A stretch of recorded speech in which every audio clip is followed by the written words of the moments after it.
Good evening. Welcome to beautiful Myrtle Beach, South Carolina for the National Underclassmen Combine. I'm Mark Singleton alongside Coach Zach Willis for this evening's festivities. We're really excited to be here tonight, Mark. We're going to see some of the best football players, underage and seniors tonight in the country. Marcus Mariota, Johnny Manziel played here. I'm excited. Yes, sir. All reputable names. Manziel and Mariota obviously playing on the highest level in the NCAA ranks right now. Well, I feel good about it. I think we're going to see a lot of exciting things, and I'm ready to kick it off. So, Coach, here we go. We got the captains out there for the coin toss this evening. It should be a good night for some football. It's nice weather out here in Myrtle Beach, South Carolina, and this is the inaugural Youth National Underclassmen Combine. Well, you know, the big thing here, I think we've got to look at expectations. These kids have been down here for, I think, 3 days. So they've had a limited amount of time that they're working with their coaches. So we're going to see probably fairly simple game plans, but probably a lot of big plays in a real exciting game because of the defenses hadn't had a lot of time to scheme these great athletes that we're going to see tonight. Absolutely, and with the field, let's take in another perspective. This field here in Myrtle Beach, here at Doug Shaw Memorial Stadium's turf, which is going to speed up the game a little bit itself. You don't have to worry about the inclement weather that Myrtle Beach has had here recently. The rain, the waterlog won't be a factor on this turf. Absolutely, and it is a fast track. Of course, this is a hometown of Everett Golson, led Notre Dame to the national championship game 2 years ago, and he's lit this field up many times, and we look for plays like that tonight. Yes, sir. So here we are. We're looking for the inaugural kickoff here and then get this game started. It'll be a good one, I think. And, you know, let's talk about special teams for a minute, you know, as they're preparing for the national anthem. I think special teams, we could see some huge plays there. I don't know how many times they've had a chance to go over kick coverage and that sort of thing. Some of these kids may have never had to play special teams. But special teams is always underrated and overlooked most of the time. So I think that, you know, as far as that goes, we could see, you know, a return for a touchdown. We could see blocked PATs, missed field goals that decide the game, or we could see some things done to win the game from a kicking perspective, and that'll be something that will be evaluated here by scouts tonight. Just some side notes we got here. Skylar Lackey, kind of an interesting side note. She's the first ever female athlete in the youth All-American game. Well, obviously, that's tremendous. And then the thing is, she's not a kicker. She's not a long snapper. And there's nothing wrong with those. She's a linebacker. Exactly. And from what we understand from the practices and people observing her on our staff, our directors told us she loves contact. So I'm looking forward to watching this young lady play. And she's out of Robert Stewart Middle School, so get a little recognition for that school out there. Yeah, definitely. If you look at her size here, she's 138 pounds in middle school. And I think I go about 240 right now, played a little bit under that, and that was about how big I was in middle school. So this young lady may have a future. And we'll see tonight because these are some of the best young kids in the country coming down to Myrtle Beach to play from all over the United States. Right, and all over indeed.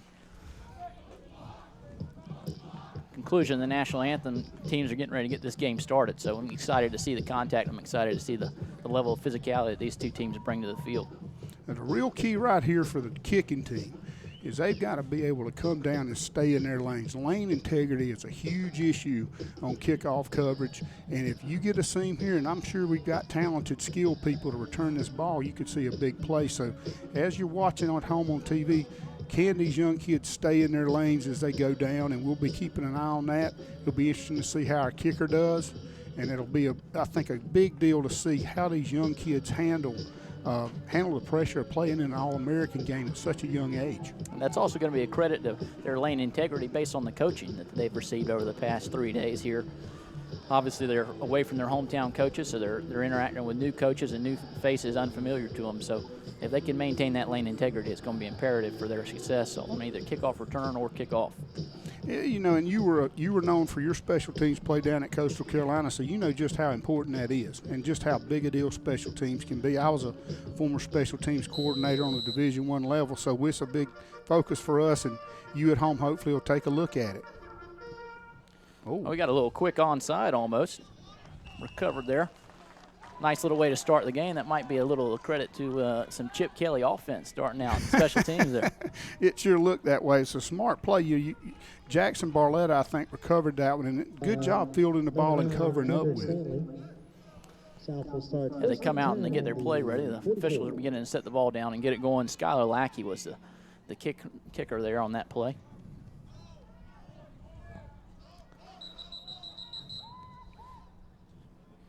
As the officials work out some stuff, we'll take another look at the defensive player of the year for the All-American game, number 52, Carlos Clark out of North Stanley Middle School. Yeah, you know, that's a huge honor at a young age. Well, interested to see how he'll do. Taking the long ball in the first play of the game. Great, there we go. He's taking it to the end zone. Can we see? Number 5 with a phenomenal catch over the defensive back. That's a tremendous catch there. And the thing about it was the ball was a little bit underthrown. DB critical here. Mistimed his jump a little bit. They looked like they were in a cover 3. Great play there by number 5. And you can see here, watch 20 go up, mistime the jump, and 5 with a great job there coming back over, great body control and scores. And sometimes being underthrow is an advantage. And, Coach, I'll tell you what I liked about that play, that the young man went up and used his hands. Absolutely. Caught the ball at its highest point. Yeah, I think they're going for 2 here. They are going to go for 2, so they're bypassing the extra point. They're going to try and make it an 8-point game. Got a fumble right off the snap, and it looks like it's going to be recovered. 2-point conversion will be unsuccessful. And, you know, there's evidence, I think, right there in the special teams arena, and also this age group, kicking's going to be an issue. And long snapping is going to be an issue. And we see there maybe where 3 days practice comes into play. Absolutely. You know, this is a trend that you'll also notice throughout junior varsity level. Typically, schools aren't utilizing kickers. I don't know whether it's the lack of development and the strength of the leg muscles at that young age, but they don't put a lot of faith in the kicker. So if you find one that can do it for you consistently and on a daily basis, that's a valuable asset to have on your team. Well, you know, one of the places I've always looked on youth soccer teams, some of the best kickers you see today in the NFL are guys that have soccer backgrounds, and a lot of them are developing their skills now on soccer fields instead of football fields before they get into the high school ranks. Exactly, and I think that would be you could take note of the kicker down in Florida State who's going to be playing for a national championship. That young man came from a soccer background. Most of them do. You know, in my years in recruiting, that's one thing we looked at was what their background was, because mental toughness is such an issue at that position. So off the kickoff, we've got Drew Wiley Jr. out of Park Hill Junior High School for the South team with a kick, and then recovered by number 30. That's Colby Russell. So we've got them out to an early 6-0 lead off the first play of the game. Now it'll be a matter of whether or not the defense can step up and get a stop, get the ball back, or if the opposing team can go down and even the score or take the lead. It'll be interesting to see how they answer here. We saw a long pass to start off the last series. Let's see what they can answer back with right here. Looks like at quarterback we got Hunter Green underneath the center. Starting off with a fairly safe play, but a nice little run to the outside. Looks like it's going to be about a gain of 2 yards. Looked like they were trying to run the power play there. Number 40 comes up with a big hit, and it looked like they were able to. Yeah, if you. Cameron Davis on the carry. You can see right here as they come around, 53, great job.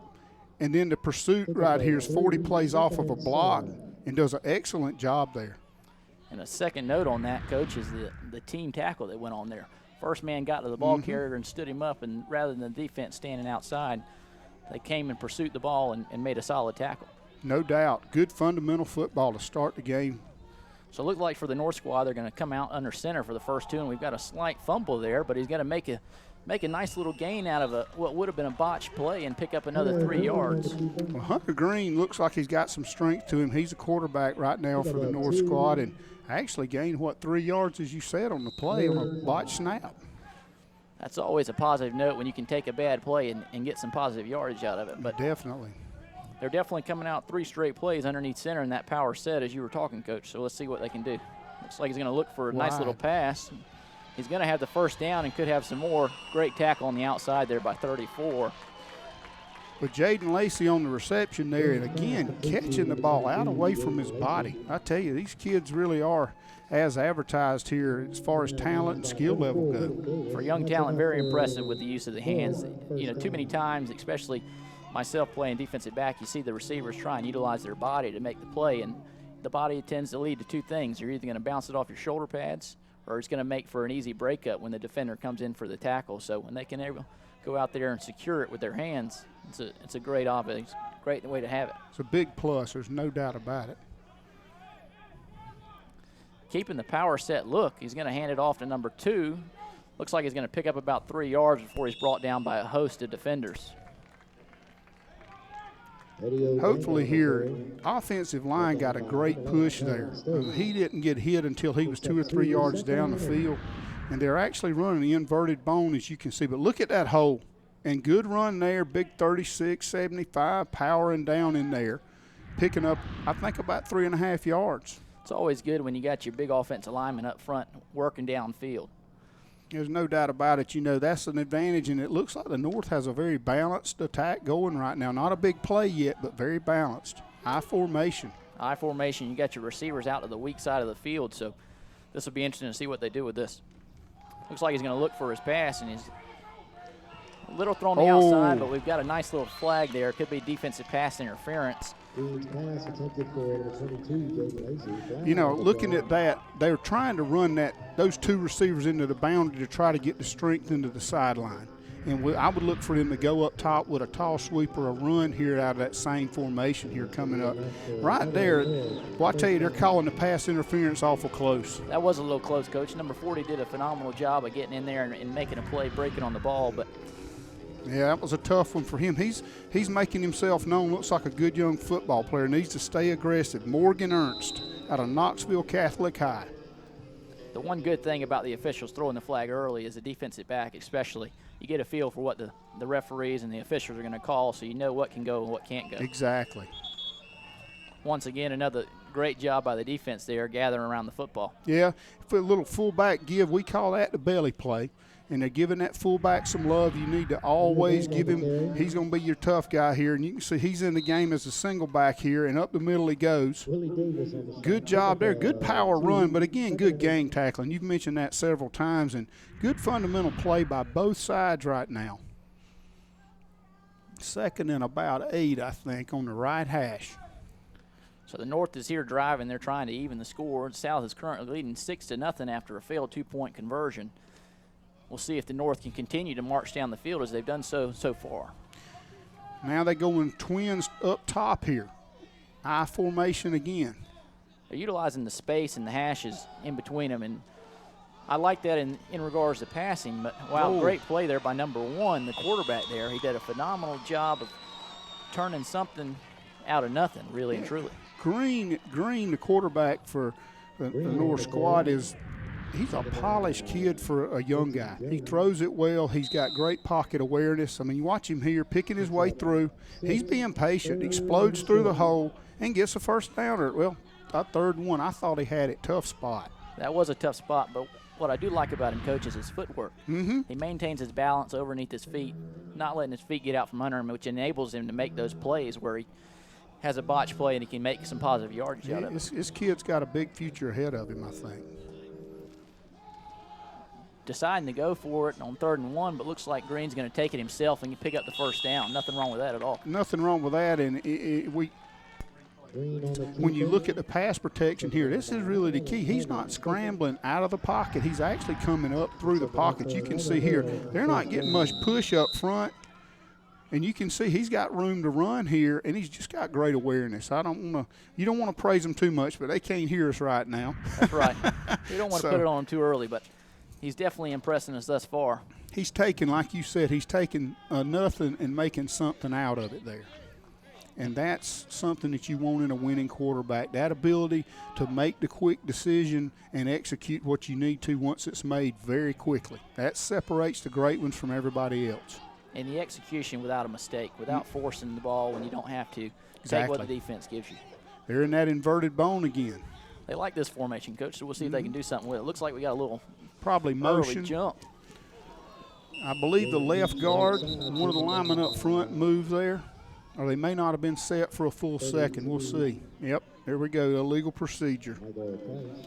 That's going to back him up a little bit, 5 yards there. But critical error in the red zone. You know, when you get inside the 20-yard line, going in to score, you got points coming to you. You don't want to have these kind of issues, but again, it's indicative of 3 days practice and playing with brand new people. Absolutely, absolutely. The offensive line is a rather stout group of offensive linemen for that North squad. They really are, and they've been impressive. They've got to keep their mental discipline. They're probably all using a new snap count. A lot of them probably never heard this snap count, and the rhythm and the cadence of the quarterback is something they have to get used to quickly. The trend's kind of developed. I think the North's going to continue to remain taking snaps under center, but it seems to be working so far, so why change it? He's going to take it outside, but he's got some good containment there by the defensive back on the outer edge, and then obviously the pursuit once again of the defense coming in and stopping that run. Here's where I talked about them trying to get the strength into the boundary and then running a toss sweep to the wide side of the football field. We'll see it on a replay here. Timing's a little off here, but look at them build that wall out there. Number 3 folds right back in for the South squad along with 40. That's our guy again making a play. 40 has a nose for the football. Stephen Brown from Kennesaw coming up making a good play at corner. And again, our boy 40 is Morgan Ernst out of Knoxville, and probably a volunteer fan if I don't miss my guess, and a tough, good defensive football player who's already starting to assert his presence on this field. He is indeed, and that speaks volumes for the coaching on, as you said, the 3 days of coaching and practice they've been able to have. The fact that that young man decided to contain the edge instead of trying to make the play himself enabled his teammates to come in and help make the play, and ended up stopping the North side for some negative yardage there. I think it was number 53, Jack Topping, a defensive end from Arbor Creek Middle School, who did an excellent job out of Texas. I mean, he kept his pads flat to the line of scrimmage and did an excellent job there and allowed his 2 buddies to clean up the play and get the tackle. But he deserves a lot of credit, as you just pointed out, for containing that play and turning it back in. And that's something that I really enjoy seeing, is unselfish football. That's how you win championships. That's why we both got rings on our fingers, is because we had people that were unselfish with us. Yes, sir. Here we go, taking it under center again. He's going to look for the pass now, and it looks like he's going to the end zone. Oh! Hit the young man in the hands, but it was unfortunately dropped that pass there. It was an underthrown ball. Now, it looked like what we call a fade stop. You underthrow intentionally, and what we tell our quarterbacks and our receivers here, as you can see, it was underthrown intentionally. 5 had him covered over the top. If he's even with you, he's leaving, which means we're going to throw it deep. If he's ahead, it's different. Big 3rd down conversion coming up here. So far, they've been 100% on those, 2 for 2 on the 3rd down, so we'll see if they can maintain that trend and they can get another one here. Well, I would think Green would be an integral part of whatever they're doing their quarterback here. This is a definite passing situation, and we've got some deep motion. See if Green can make something. Looked like the defender got a little early there, but he's got the outside if he can get to it, and looks like he's going to take it all the way for the touchdown unless this defender makes a tackle. Wow. Whoa, solid hit there, but he did get the into the end zone for the touchdown. Well, we got some contact, and he laid out and sacrificed his body, and Hunter Green makes the play, and your quarterback's got to be your guy. Watch this 84 tight end there, seals him right there. That gives you contained. 36 finishes it off. 21 does a great job not blocking in the back. Watch him here. Sell out. Boom. And 40, again, our guy delivers a huge lick a little bit too late. But Ernst and Green met at the goal line. They're really the 2 marquee players so far in this football game. And huge hit there, but he got it in. They wasted no time displaying their physicality, that's for sure. It's impressive to see young people at this age, and this tells you this is the difference between the big-time elite football players and everybody else. You know, they can make plays like this, and kids their age can't. And that's the gift that they have that make them Division I prospects and superstars of the future. It looks as if they're going to go out and they're going to try and convert this 2-point conversion. They've got a new quarterback under center. Looks like number 4. Jackson Barletta from New Providence, New Jersey. We got some laundry on the field, so we'll be interested to see what this is. But he does convert the 2-point conversion if it stands. Let's see what the flag's about. Power run by number 34 there. I mean, power. He drug about 3 or 4. Tyler Lamberton from Freedom Middle School in Virginia. He's listed as a defensive end. 5'11", 177 pounds. It's a stout young man. He is a big boy. We got motion there. And they're going to replay it. And that's going to hurt them because they're going to have to get a little more yards. And instead of what they had was a successful 2-point conversion, would have given them the lead. Now they got to start back all over. And it was actually a fumble, and he just, look at him run it in there. Great awareness. That goes definitely to his situational awareness there, because No that was doubt. definitely could have been a key play in the game. Look who's coming back in.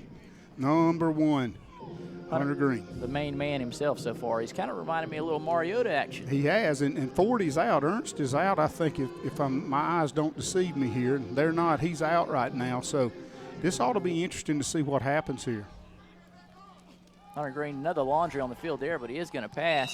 I think we got motion again. It's coming off of that left side, it looks like. The 2-point conversion attempt was incomplete, but we'll see what the flag comes out to be. Number 82 is a little disappointed out there. But we've got a tie football game, and like we said, the laundry on the field is going to be, that's going to be something we kind of have to live with, given the limited amount of time and nature of an all-star game. And what I like to see is Green isn't discouraged by 82 dropping that pass earlier. He decided to go back to him. He has confidence in his receiving core, and he's not letting that one drop dictate who he throws the ball to. Well, again, in the evaluation process, that's a very important thing. He's instilling confidence in his teammates, letting Green know by his actions, not his words, hey, I'm going to come back to you. I believe in you. You're going to get the ball. Keep playing hard. Those things are what a great leader has to have. Those are the intangibles, the things you can't coach that come out in a personality.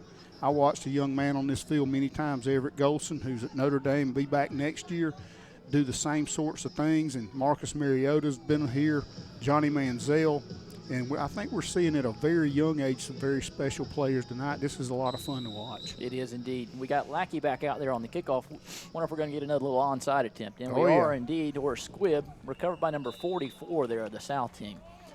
Good job on the recovery, Ian Halsey. And, you know, a lot of times, you know, that's a little thing, but a lot of championships have been won and lost on onside kicks. They have indeed. And he did an excellent job there fielding that ball, and the kids are doing a good job with their hand-eye coordination. Football's not an easy thing to field.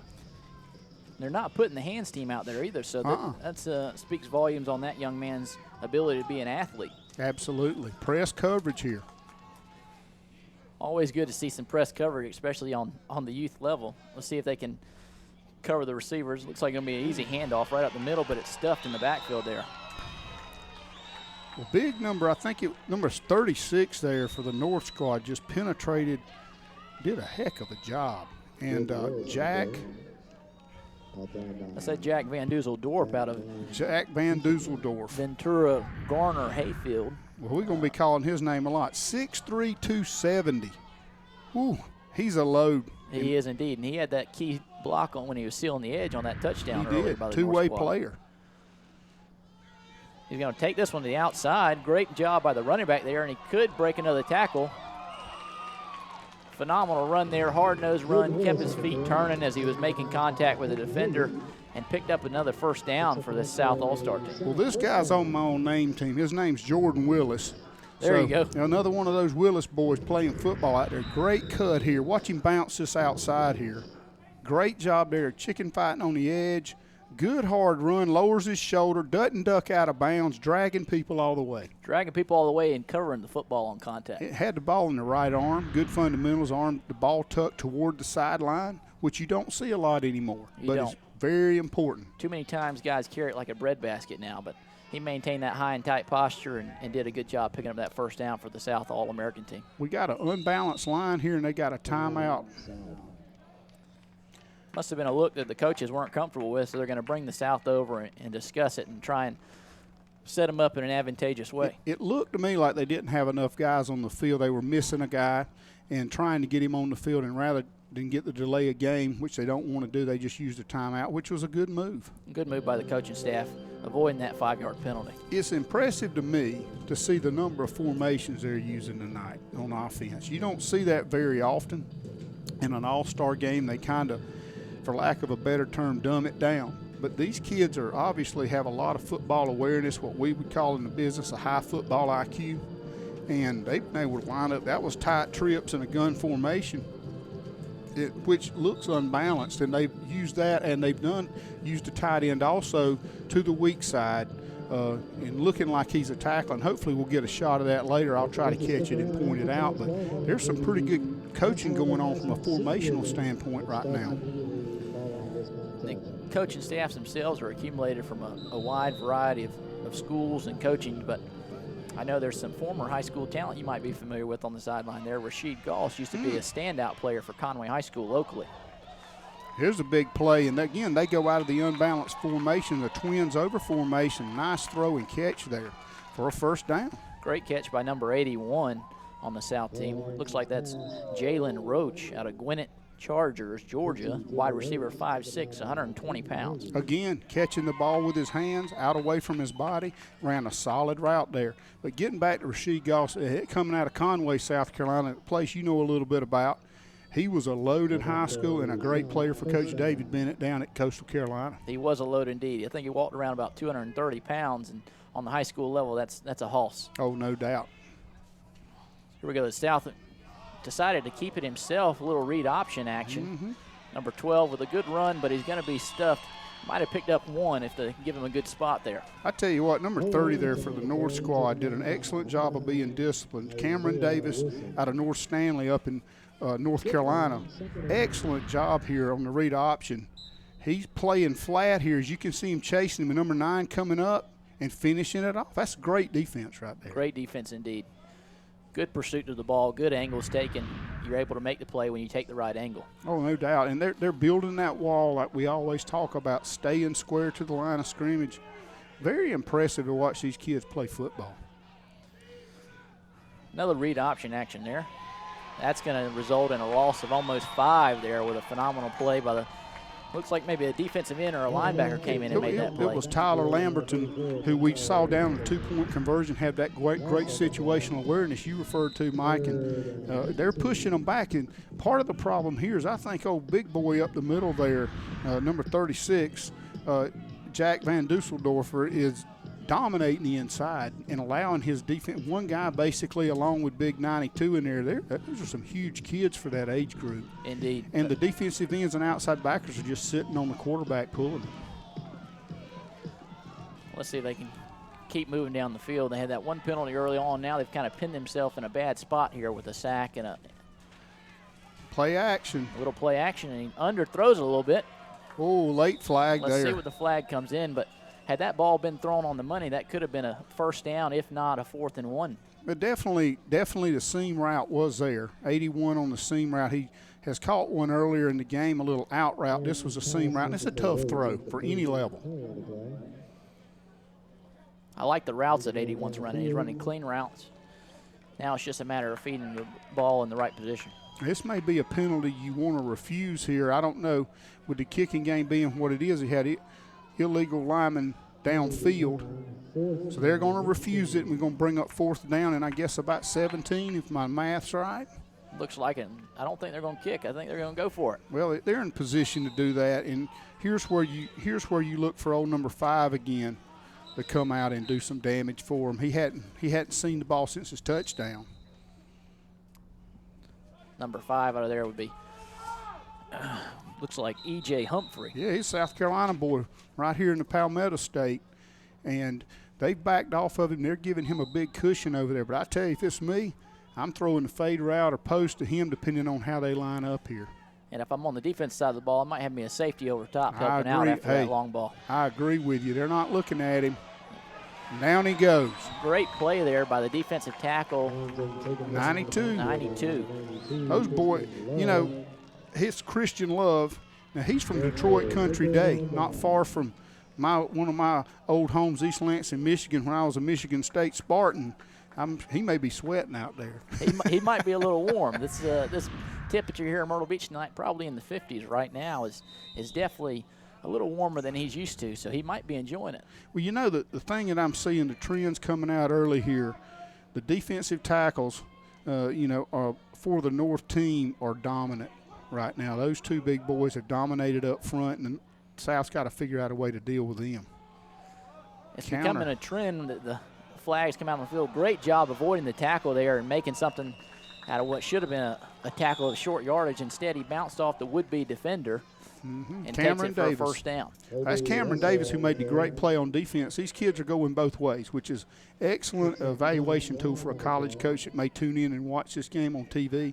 But power running there, I think they had another motion situation going on their left side. And that goes back to what you referred to, Coach, in regards to the snap counts. Yep. Some guys are on hard counts when they're back home playing in their home stadium or hometown. Some guys are on soft counts. It's all a matter of repetition, and in 3 days of practicing, these Great guys blocking. can only take in so much. 40 there, don't duck your head. Great job running, big hit there coming across the safety there. That was a big blow. I couldn't pick the number up, but there's some physical football being played by these kids out here. Physical football and smart football. That young man who just made that tackle got his head across, which is imperative for making the tackle downfield, especially when you're running a running back down or a receiver downfield. You know, it's so important, too. We've got a timeout on the field. It allows me to kind of get on to one of my pet peeves. I had the privilege of working for a guy named Lou Holtz when I was a young coach, and he always told us, you've got to be a fanatic about fundamentals. Now, of course, Coach had a little list. He said, you got to be a fanatic about fundamentals. Right, and if you weren't a fanatic as a coach, you heard about it, and our players did. But head across the bow is what we always call it. You know, near shoulder, near knee, attack the near shoulder, attack the near knee. The fundamentals of the game, when you've got a kid who has talent and he masters the fundamentals, you've got a recipe for greatness. And I think we're seeing a lot of kids out here tonight who have that recipe. They've got the talent, and obviously a lot of these kids are getting some good coaching back home from their middle school coaches, which I think is, you know, it tells you a little bit about football in our country, the emphasis it gets. And when we call out these middle schools, you know, this is national recognition for middle school coaches, and those guys can be proud of the product they're putting on the field down here at Myrtle Beach tonight. And they're putting on product that's definitely well-deserved of all the praise. Well, you know, we come down here and people go, hey, what about this game? You know, is this really legit? Is this a national underclassmen combine? What's this thing all about? And watching these kids play, this is legit. These are great football players. We're seeing people emerge right here in front of us that are going to be college and pro athletes down the road. And that's what makes it fun to watch these guys, is the fact that we're going to be able to look back and say, Hunter Green, we watched him in the National Underclassmen Combine when he was playing in the Youth All-American game, and here he is now. He's playing at a high level in Division I, or so on and so forth. You know, being a former recruiting coordinator myself and a head coach, I tell you, this is something that if I ever go back, I'm going to make sure I'm watching this football game, because you can jump on a lot of people with some of these kids. And you're being able to view product, or talent, I should say, from all over the country. Whereas Absolutely. The north-south game that we are accustomed to is local talent in regards to this side of the East Coast. Well, you got guys from the West Coast over here all over the country, so you're able to view the talent from a wide variety of angles. And, you know, when we get time here, you know, number 11, Kelvin Sykes for the South team, you're talking the National Player of the Year for Underclassmen All-American. And he's out there now playing, I think, right defensive end in the Burgundy. And he's you're talking about a great football player and a kid that's already got an offer from UAB. And we're talking interest from Coach Saban and the guys at Alabama. That's a big deal. Yeah, and that's at Kelvin Stokes out of Stanhope Elmore High School. So it'll be interesting to watch him develop throughout his year and throughout this game. Big hole there. That young man's running the football hard. It looks like he's going to pick up about 4 yards on that play, but I'm really impressed with how hard he's running. He's keeping his feet running on contact, and he's able to make a solid gain there for his team. Look at the surge here, and they're running the ball in a passing situation. Great seals here. Look at the block here by the big boy on 34, number 65. That was an excellent job there. Driving a good football player down the field there.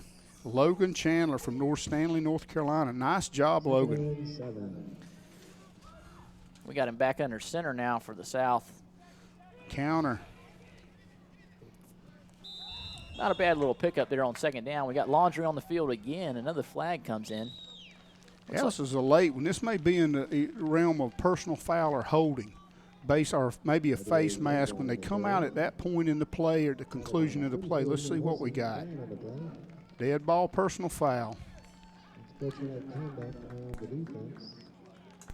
Really didn't see what was going on there. Maybe a little push or shove. Usually that's kind of what happens. But those trenches can get nasty, and as physical as these kids are being, you know, at this point in time, anything goes in there, they're going to be playing hard. It should be noted, Coach, that we got a change there at quarterback for the North team. We've got in Jackson Barletta out of New Providence, New Jersey. Okay, so we'll get to see him, see what he can do. Nice little handoff there, and number 30 is going to take it to the outside. one tackle away, a shoestring tackle away from breaking that for 6 points. Well, you know, Cameron Davis, who we've seen make some great cuts already, again bounces another one out. Great vision. And on the replay here, watch his cut. He's a one-step cutter. And what I mean by that is this kid's taking one step, putting it in the ground and cutting. He's not having to stutter or stop his feet. That's the mark that you want to see in a Division I running back. That's the Emmitt Smith, Barry Sanders type move. Emmitt Smith, Barry Sanders, indeed. Notable would be another Fred Jackson, who used to be quite the runner himself. Oh. Barletta's little miscommunication there. Barletta tried to make something out of it, but he's going to be tackled for a loss there, about 3 yards. And Fred Jackson's another one, you know, that elite level runner, that time great tackle on the edge here. Good job reacting. That's our man Ernst, number 40, making another good play. You know, Ernst has been all over the field. Kind of reminds me of Kuechly in Carolina right now. Ooh, maybe the best linebacker in pro football at the Mike position right now. Kuechly's an animal. He can play sideline to sideline, and I heard Tony Dungy refer to him as the best sideline to sideline player he's seen since Ray Lewis. Wow. And here's our man bouncing it again. Going to be about 3 yards, 3.5 yards short of that first down, it looks like. But a good run. Good run and a good open field tackle by Isaiah Wilson, the fifth, out of Caravelle Academy. And got him listed here as a defensive end, but it looks like he's playing on the outside. Look like an outside backer there, maybe rolled up there playing a strong safety or weak side backer. Nice bounce here. Good run. Nice playing off the block there. Good job playing off the block by 8 there. Really good job. Looks like Barletta's going to take it back under center. Got a little confusion on the motion, but they're going to get it set up here. Got a good third down conversion. They need to get it here. Little counter nice play. Hand up, but I think he might. He's getting a good push from the offensive line there, driving it. Wow, what a – there's some physicality now for you. that is what football is all about. When you look at the spread offenses of the day, which I've run, when you can take another team and push them like that, that's all about your big boys up front, those big hogs up front getting nasty, getting low pads. We'll see it right here. National Player of the Year right here. They take care of him and watch the push. Big 72 in there. They're slobbering and sweating. Look at them grunting and pushing. Outstanding job. And I'll tell you, on the collegiate level right now, you'd have one really mad strength and conditioning coach and one very pleased strength and conditioning coach. And we've got a timeout here. You know, and if you looked at the pad level, you know, it was about even. When it's even, the big boy's going to win. The only way if you outweighed, you're going to win that battle is leverage, and the low man wins. You've been hearing that since Little League, and it's still true. Definitely holds true. That's a good rule of thumb to have, and it plays into this game clearly as that resulted in a first down there.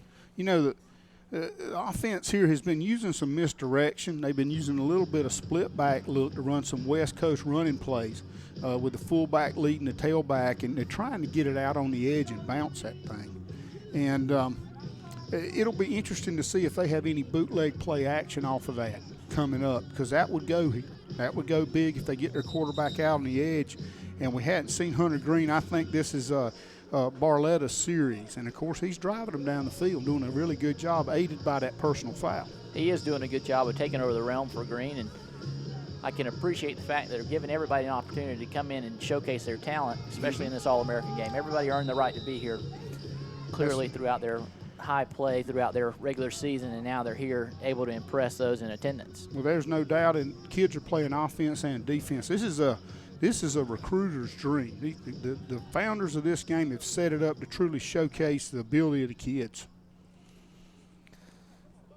Barletta there with a handoff. Got our man again. He's going to pick up a nice little chunk of yards, about 5 there. There's look like a little bit of miscommunication in the backfield there with the running backs. And I think they're counting on the linebackers keying the fullback, because the fullback actually went the opposite direction that last time. And they were still able to pick up good yards, I think, and that goes back to those big boys up front getting good push. You don't see that very often, but both of these offensive lines are doing a good job. And that's Cameron Davis again. He's doing some hard running there. He is. He's their workhorse right now. I would have to agree with you in regards to the miscommunication. That seems to be the only downfall thus far to the north side. They don't have quite the fluidity that the South has possessed throughout this game. Now, granted, we're still early. We're only in the second quarter. That's a little more love to the fullback on the belly play, Eddie Odanga. I hope I said that right. And he's from Minnesota, Chanhassen, Minnesota. A long way to come to play in a ball game. Once again, he's on a tropical vacation down here in Myrtle Beach. They may need to get an IV ready for some of these boys at halftime. 50-degree weather is hot this time of year for a fellow from Minnesota. Minnesota, indeed. Barletta's going to take this one under center, looks like. Deep set eye here. There's our man Davis again. Well, it's going to be close. He lost the ball there, but looks as if the offensive lineman's got a dream come true. He got his hands on the football. And I think he's going to be a little bit short here. I'm guessing about 1.5 feet. Looks as if that's going to be it after the spot by the officials there. And I'd say that it's probably safe to assume that they're going to go for this one, but they're bringing in some beef. 34's in the game. They're bringing in some extra linemen. Tyler Lamberton's back in there. Remember him from the 2-point conversion. You know, catching the fumble in the air even though it got caught back. We know he's a powerful guy. The one thing I would say that the North team has done a good job of is they've got a real physical offensive line, so this is where they can make their money. They get this first down here, and it's going to be big for that North squad. They've got a physical defensive line, too. Those 2 defensive tackles really impressed me. Davis is going to pick it up. Yep. Unless he gets a bad spot, but it looks like the officials are going to give it to him there. Little counter play, just right up the middle there. He just found a running lane there and just ducked in there. Again, great vision. This is a tough angle to run the football out of. Look at him cut it back there. Ernst again in on the play. But when you run that play, you run that zone belly type play, you want to be squared up. And doing it out of split backs, it makes it tougher, so it shows you just how good his vision is. It is good indeed, and the fact that he can make his decision and goes back to that one cut, he gets upfield without having to make any fancy moves there. And he's going to punch this one in for the end zone there. That's going to be a touchdown. Same play, same exact play, different formation, same play. North squad, excellent coaching. Green's in the game, they throw it, let him scramble. They bring in Barletta, they become a power run offense and score touchdowns on both drives. And from the south side, you would think by this point in the game now, Davis has been their workhorse for the North team. South side's got to have somebody either keying on Davis, or if Green's in the game, I think they're going to implement a spy on Green from now on. And you can see the run there. They're running him. If you set your strength away from him there, you got a chance to stop that play, and those linebackers' eyes have to be going to Davis. Now, the problem comes when Green and Davis get in the game at the same time. Exactly. Because now you've got a 2-headed monster you've got to deal with and a great offensive line up front. And I'll tell you, my secondary coach when I was at Coastal Carolina gave me a good little tip, or I guess a trick of the trade would be read guard to tackle. Mm-hmm. Guard to tackle is going to give you your truest run-pass read. If these guys can get that and implement it in their game plan, take it and learn from it, they'll be able to pick out and see when the run's coming and when the pass is coming generally. Boy, that's a great power run right there. And again, it shows you the North strength. They're going to rule him short there. A little bad spot. Yeah. Maybe on the replay we can see. You know, I don't want to. I had a reputation for getting after officials. Look at this angle. Excellent angle by our crew. Oh, I think he's in. That's just me, but he's on top of a guy. He's on top of the defender. I'm with you on that one, Coach. He's in on that. I don't guess they can challenge, can they? I don't think they got the challenge on this level. Well, great run, great blocking, solid defense. You know, the South squad is doing an excellent job. The North team is just a power football team right now, and I want to see, you know, when Green gets back in there, I want to see him and number 30, Russell, together, because I think that could be a lot of fun to watch, and I'm enjoying watching kids like Ernst play too. Hey, that kid's a football player, you know. I think it's safe to say, Coach, if you were on the sideline right now, I'd see a red flag on that field somewhere. Oh, I'd be, you know, well, I don't have the benefit of instant replay. You know, I don't know if they're using it up on the big board. They are, so yes, you're right, I'd be on the field. Absolutely. That's part of the fun of coaching. That's right. Telling the officials they're wrong. Well, we got Lackey back there. She's going to kick off again, and I think they're starting to pick up the trend. They got it all lined up fairly short. The deepest man sitting at about the 30 or 29, I should say. Mm-hmm. And with her drop, you can read the kicker's drop there. She's not taking the deal. She's backing up a little now. Well, she decided to go deep with it, try and switch it up, but let's see what the speedster can do. Good man returning. He's got a hole. Great job there by the return man. That's number 5. He could take it. He's going to be tackled there on the opposing 40-yard line, but that's number 5 who had that touchdown early in the game, and what a great run by him on that kickoff return. E.J. Humphrey again out of Powdersville, South Carolina. For those of you who don't know where that is, that's in Dabo Sweeney's backyard, and I bet that their recruiting coordinator, Jeff Scott, salivating over this kid if he knows about him. Well, Dabo Sweeney loves some speed. That's clear with Sammy Watkins out there. Yep, and this kid is, again, establishing himself, had the big catch early, and now he gets his hands on. When he gets his hands on it, he's a factor immediately. I think if I was the South squad there, I'd be feeding him the ball a little bit more. Well, I told you, I'd be looking for him if he's one-on-one, if he's matched up one-on-one like he is right now. You got a good chance there with him. Got number 12 in at quarterback again. Nice little handoff, and 23 is going to take it, and he's going to be about 3 yards shy of the first down, but a great run on first down. Coach, you take 7 yards on first down every time. You know, these offensive lines are doing a great job, and they found a way that time to negotiate those 2 big defensive tackles there up inside here. As you can see, a little counter action. The fullback goes away, and they seal 92 and 36 off. Good job. Good job there of finding a way to get the ball, get your running game going between the tackles. 23 keeps running like that, I'm going to be a little biased to him. That was my number in college. Well, and he's got my last name, so we got to be careful here. He's kind of batting 1,000 with me and you. There you go. Wasn't there a 23 that played for the Bulls? It was pretty good one time. Yeah, Jordan, I believe. Yeah, Jordan, I think. Yeah. Was that his name? That cat was pretty good. He wasn't bad. Well, let's see what 12 can do here. There we go. He's giving it to the playmaker 5 there. And he's going to take it outside. Oh, great balance. That young man is still on his feet, and he's kind of looking back at the defender like, hey, you might want to hit the weight room before you come and hit me, brother. Hey, I tell you, again, the cream is rising to the top here. And here we go with E.J. Humphrey breaking a tackle. You can see one there. Then he turns on the burners, sets up a block, and then just powers through. Tremendous balance there. And he finishes the run, which you like to see. Look at him. He doesn't want the guy on him. He doesn't like a guy tackling him. I like that kind of guy. It's great attitude to play the game with. You've got to have a presence when you get on the field where there's nobody that can touch you. You got to be humble. But you got to be nasty. Absolutely. And you got to know how to play, and he does. They're going to give it to the fullback here, 34. He's going to try and bust it outside. Good run. That's a good run there by the stout number 34. Looks like we got Willie Davis out of Clear Creek Junior High. Oh, Georgia boy. And those guys know how to play football down in Georgia. Good hard run there. We can see the blocking off the edge. 53 out there. Great reach block there. And 5 again blocking down the field. I love to see skilled people block downfield. Anytime you get a receiver that's going to block downfield, he's going to do big things for you. And you know what? 34 is going to block a little bit harder for OEJ next time when he knows the guy's doing the same for him. That's right. It's all about carrying equal weight when you're out here as a team. We got a bunch of winners out here tonight. This is a fun game to call because you got kids doing great things effort-wise. High snap. High snap there, but 12 does a good job. And there's our man Willis breaking it. He's going to take it in for the touchdown. Phenomenal run by 23, Willis.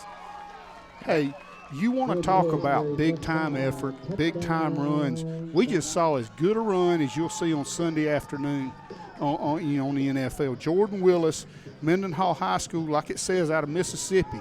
Tremendous run here. Just phenomenal. And if the boys in the truck can get this one up, here it comes like clockwork. Watch the cut. Look at that one cut, boom, one step cut. Now look at the power. And right here, that's just wanting it. That's just wanting it. That's wanting it in sheer heart. The man put his head down and he made it plays multiple yards after contact. Look at big 71 there. Chilton Tolliver, another Georgia boy. And here's a 2-point conversion. 12's going to take it in, looks like. They nice gave it to stretch him. there by number 12, the quarterback for the south side. And looks like Nolan Arrington out of Georgia with the conversion on the 2-point there. You know what's interesting? I was singing the praises of the defensive tackles for the South squad there. The North squad's done some nice things. But they came right back there and ran the ball, powered the ball right down the field off tackle, and totally neutralized those two big boys. And that's what competition's all about, and it shows you the level of talent again and character that we have on this field tonight. Good stuff. Very impressed thus far, Coach. That's for sure. I'm going to say this, and I don't even know any other way to say it. I'm surprised at how well these kids are playing, and with the heart and desire they show. It just reaffirms your faith in young people and in this game. And this is a relevant football game for recruiters. They need to be a part of it. I didn't know this existed until I got assigned to come down here, but this is awesome. Looks like we got Drew Wiley Jr. for the South. I'm going to kick off. And he's going to try and take over some lackey trait there and get a little squib. Looks like it's going to be recovered by number 5 of the North. We got Connor Holmes out of Sayreville High School in New Jersey. Okay, a Jersey boy. And good job there, good job covering it up. And again, those things matter. And this game could come down to special teams because these teams it's pretty tight right now. I tell you, our man number 36 there, he can stand out with those bright orange cleats he's got on. Jack Van Dusseldorf. He's got a heck of a name, and he's got some bright cleats, so he's standing out. I tell you, he stood out that first series on defense. I wonder if going both ways, if the old boy's getting a little winded. Now, Coach, I don't know, but Barletta's in for the second series in a row. Green could have been injured on that touchdown he had earlier when he lost his helmet. Well, with all the emphasis today, Mike, on concussions, you know, you can't be too careful. He had a bobbled snap there, and he did a nice job getting it back, but not much up front that time. That defense was there, and they're a little fired up right now. I think answering back did a great job. Speaking of concussions, I do know your name's Mark. I just had a few too many in my days. Hey, that's all right. There's nothing wrong with that. Barletta under center there again. He's going to give it back to the tailback, and it's going to be tackled for a loss of 2. Mr. Ernst, I do believe, number 40, had his nose in there. And 48, good job there too. See what Ernst does here. Well, 48 boxes the end extremely well, makes an excellent play there.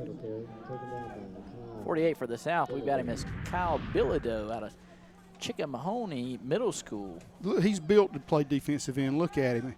Tall, long drink of water, the kind of guy you want. They don't have him listed, but I'd guess he's over 6 foot, maybe 6'1", 6'2", and in middle school. He's built to play the end position. That's a heck of a middle school there, Chickahominy. Going to be 3rd down and long. Taking it under center. New quarterback in once again. We got number 9. He's throwing the deep ball, but he's going to be well overthrown. And our National Player of the Year was putting a little bit of heat on that time. That's Kendrick Stanley in at quarterback for the. Yep. And Kelvin Stokes was coming hard off the backside there, and I think he felt that coming up. He had a guy between him, but he was collapsing the pocket, did an excellent job, and is starting to assert himself a little bit here now. But did a nice job playing through his hips, rolling those hips through and pushing that blocker back into the quarterback. And I need to give the young man the recognition is actually Isaiah Wilson, the 5th out of that Caravel Academy that just had that incompletion. Got a good arm, you know. You could see there, very explosive. We got timeout, I think, on the field. Definitely a good arm, and it goes to show that the young man's going to have talent as he matures and grows older, because anybody that can throw it 40 yards downfield and is in middle school right now speaks pretty highly of him. Well, you know, we got a situation coming up here where we're going to get to see some 2-minute offense and defense. And it'll be interesting to see what these coaches have cooked up and what they've been able to put in, because the 2-minute drill is a staple on the high school, college, and pro level. And we'll be able to see here what these kids have been able to do. And I wouldn't be surprised at anything they could do, because they've already far exceeded my expectations with their level of execution and the ability to get multiple formations and multiple coverages on defense. Goes back to the coaching there. You know, that's the implementation of the coaching scheme that was put in with 3 days. I mean, that's phenomenal that you can have this much variety on both the defensive and offensive side of the ball, and you only had 3 days to work with these young men and women. No question. I mean, it's been excellent. Is this the first punt of the game? I believe it is. I think it is going to be the first punt. So here goes our special teams, and it's going to be a fake to Davis. Davis is going to take it. What a great play there. Phenomenal open field tackle by number 5. E.J. Humphreys comes up. I'll tell you what, Humphreys just saved a touchdown. He because did. That would have been it right there. In a convincing fashion, might I add. It was a solid tackle, but let's not take away from excellent execution there on special teams. Here's the fake. Great block, just a turnout block there. And number 30 back involved in things. And the beauty of that turnout block, Coach, is that the offensive player could utilize the momentum of that defensive player and let him bypass the runner. It's a great scheme. They read the front and executed. Again, football knowledge level, ability to adjust far beyond their years. And they went back to their money man, Cameron Davis, to run the play. And I really like that play call. Not that you don't have the confidence in the punter, but the fact that you know you can catch him off guard and potentially get a big play like that, which resulted in a first down. You know, the big thing here is they got a 1st and 10. They changed the momentum of the game back to their side, and there's our player of the year. Now we got Isaiah in. He's going to take it on the outside. He's going to pick block. up another first down. Oh, We got a late flag coming in. Looks like it's going to be on number 82.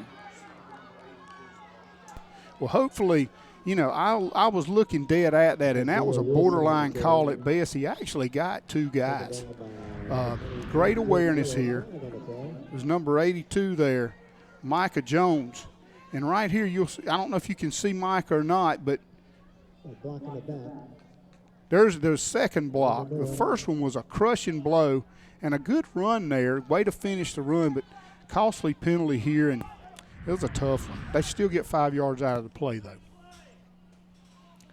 Looks like you got some coaches talking to the quarterback there, but that quarterback, once again, was Isaiah Wilson, the 5th. He made a great job turning that play into what would have been a first down. It's just unfortunate that they had the penalty come in. And, you know, Isaiah also defensive end, 6-footer as a youngster, going to have great length and a great athleticism. Got a new running back in. We got number 43 in. Ryan Mead out of New York. He should be a hard-nosed player. He's out of New York. He's in there for the pass protection. We got our man number. What a throw there. Now let's see if he can make a play. It's going to be intercepted.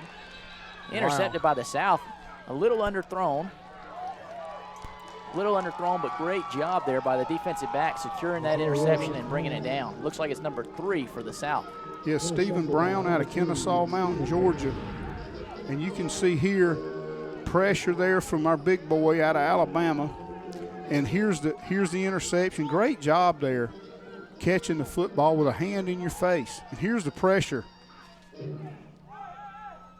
Kelvin Stokes is starting to assert himself a little bit. If you notice, he's starting to provide. He hadn't gotten home yet as far as sacking the guy, but he has gotten a lot of pressure, and it makes a difference. Isaiah could have been hearing some footsteps closing in on him. No doubt about it. I'm sure he knows who he is, too.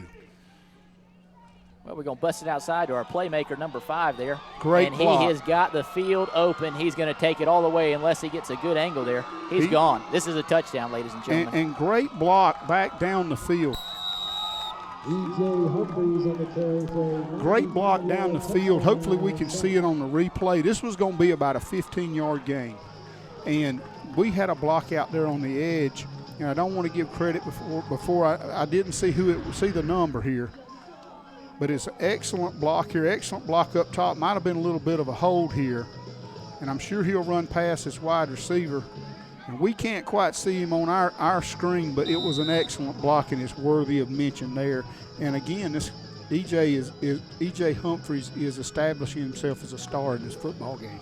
I think right now we've got a clear run-in for player of the game. Oh, yeah. We got some guys out there that are making things happen. And how about this squad, this South squad, just completely turning things around here in the second quarter. So with that, the South takes a lead. They're up by 8 points now. They're going to go for a 2-point conversion, try and make it a 10-point game, and he's going to walk it into the end zone. Now, the one thing, Coach, I didn't like about that was 23 gave up on the play. Well, you know, here's the thing. We're dealing with young people, and that's a coaching deal. You know, that's the coach up in the box seeing that. You got to go over there and get in that young man's grill. Octavian Dungy. I don't know if he's any kin to Tony Dungy. I think the spelling says he wouldn't be. But you've got to make that play. You know, you can't get down. He got blocked on the play before, But again, as an evaluator, as a college coach, what are you looking at? You're looking at how do people handle adversity. You being an ex-Marine, I'm sure you know a thing or two about handling adversity. Yes, sir. And that's something that our game is so wonderful because it teaches us how to handle adversity. It'll be a great teachable moment for that young man. And the beauty of that in the film room, if he ever takes it to the film room, he can learn from it. Tell you what, that's a place you dread to be on Monday morning when you know you've done something that you shouldn't have done. And if you've won, though, it makes it a little easier. That's right. That's right. You win the game, it's not so bad. You lose the game, and it's a whole different ball game. You know, I had an old coach used to say, winning makes your food taste better, it makes your girlfriend prettier, and the sun shine brighter. Well, Wiley with another is going to be recovered almost. I think the South has got this, Coach. It was tell you what, it's going to touched come by down number to the 5. official's judgment, but I agree with you. Connor Holmes tried to make the play on it. Look at Coach. Coach wants that down there. He's pointing. South They've ball got indeed. it. They got it. And look who got it. Ernst, our man Ernst. Number 5 there for the North tried to make a play on it, got his hand on it, but it just slowed the ball down enough to where the South could come in and make a And look at recovery. Ernst coming here late and get the ball. He's here. He's getting the ball. 81's on top of it, and Ernst is digging it out of there. He's fighting for it. Hey, That's I want commendable that by guy. that young man. I want that guy in the foxhole with me. Absolutely. He's a playmaker. He has a nose for the football. Well, now the South is going to be able to take a clear advantage in this game. It's going to go from a 10-point game potentially to either a 16 or 18-point game, depending on the coach's decision. They've got 12 seconds to work with here. So we'll see. They're going to go with a He's counter going to go with pass. the ball. Oh, great catch. Phenomenal catch by number 9 of the South. Looks like Kendrick Stanley out of Southgate. And they're hurrying it up, trying to kill it here. They're going to run out of time. So I guess the clock does not stop in the All-Star game on a first down. A rule I'd like to see changed. I would like to see that changed. Great job there. We'll get a great play to end the half here. Play action pass. Excellent throw. Look at that ball. That's one of the tightest spirals I've seen at a young man's I level. want to tell you what, the South really came on there. But Nolan Arrington out of Georgia, 5'9", 155, and he throws a pretty ball, and they do get another play. Okay, they put 5 seconds on the clock. I looks think like. it's 0.5 seconds on the clock, so they Oh, got to wow. get it off in a hurry. On the ready here. The ref's going to hold us up, I think. Coach is yelling 5 seconds. I like his style. I like his style too, Coach. He's fighting for his kids. We're not playing basketball. We're not going for tenths here. Let's get the boys some time to play. Okay, I'd look for a pass. I don't see number 5 out there. He's up in the middle now. He's got the man Got there. him. If he can throw it, intercepted. break. Let's see what he can do now. Hey, great break on the ball there. And I'll tell you what that does for the north side. That gives them momentum going into halftime. Oh, no doubt. I mean, this is a very entertaining football game. And, Coach, I believe that was our man Green with the interception. Golly, I tell you what, again, I don't have any scholarships to offer, but I give out about 8 or 10 at this game, and some of these kids are junior high. But, yeah, the quarterback that we saw really take the game over early comes in with a clutch play to keep his team in the game. Keeps them in the game, keeps it by 10 points, and they carry the momentum into halftime. There's nothing more that can build confidence than interception or a defensive or special team play. There's no doubt about it. I think that when you look at this football game right now, extremely entertaining. The folks that are here watching this game, the crowd's into it. We're into it.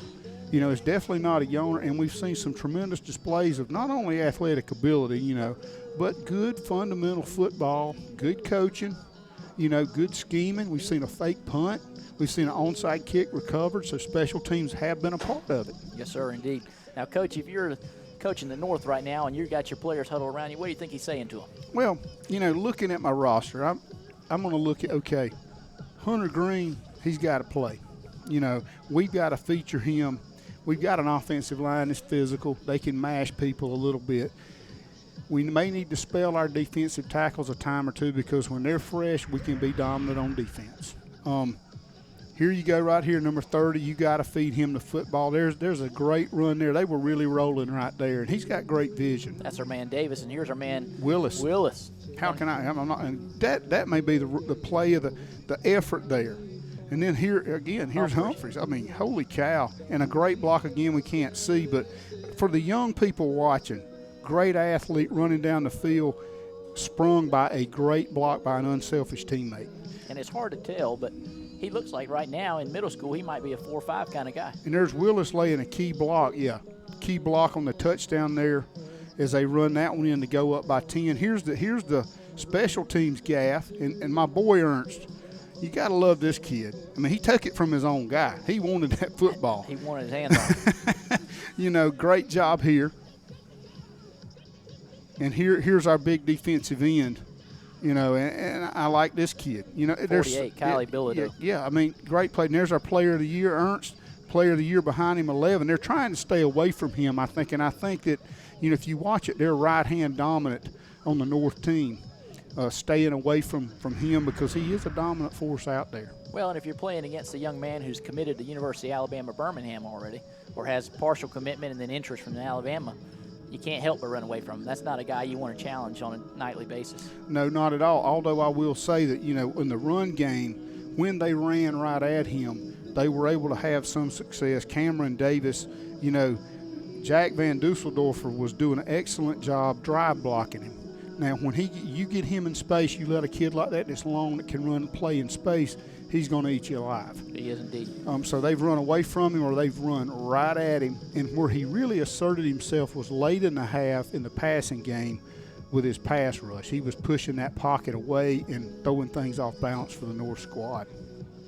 And Isaiah Wilson, the 5th, was feeling that pressure and having to do some. They may want to look at rolling out away from him a little bit, and then also maybe formation it where they can get an edge blocker on him, and crack back inside on him up high, because we can't go low back inside the box when you're outside.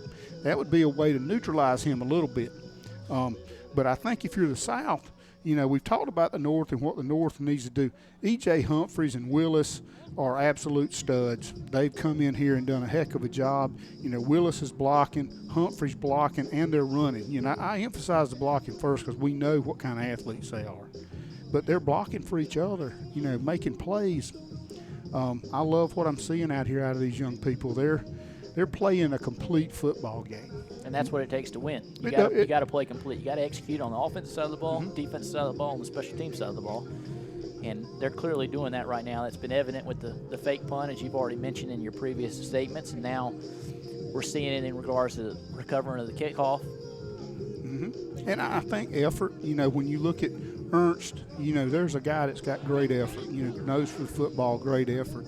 A guy that's probably distinguishing himself a lot is E.J. Humphreys, as we've mentioned before. But I tell you, if I'm a coach, I'm going to look to it at my big boys up front and trying to spell them when I can, because I really felt like the North squad lost a little something when Van Dusseldorfer going both ways. He dominated the first 2 or 3 series from his position as a defensive tackle, but as a half wore on, some of these kids are not used to even the weather we're getting right now, and they're young. They've not been in a weight room, for 4 or 5 years like the kids coming in the next game have. Well, that's right. And strength conditioning plays a huge part and a huge role in the development not only of the athlete himself, but also just they're able to contribute on a physical level. Oh, no doubt. And you look at, so the collision we had down there on the first touchdown, with Green, getting hit by Ernst. Green was out for a while. We were worried about maybe a possible concussion. Never heard anything to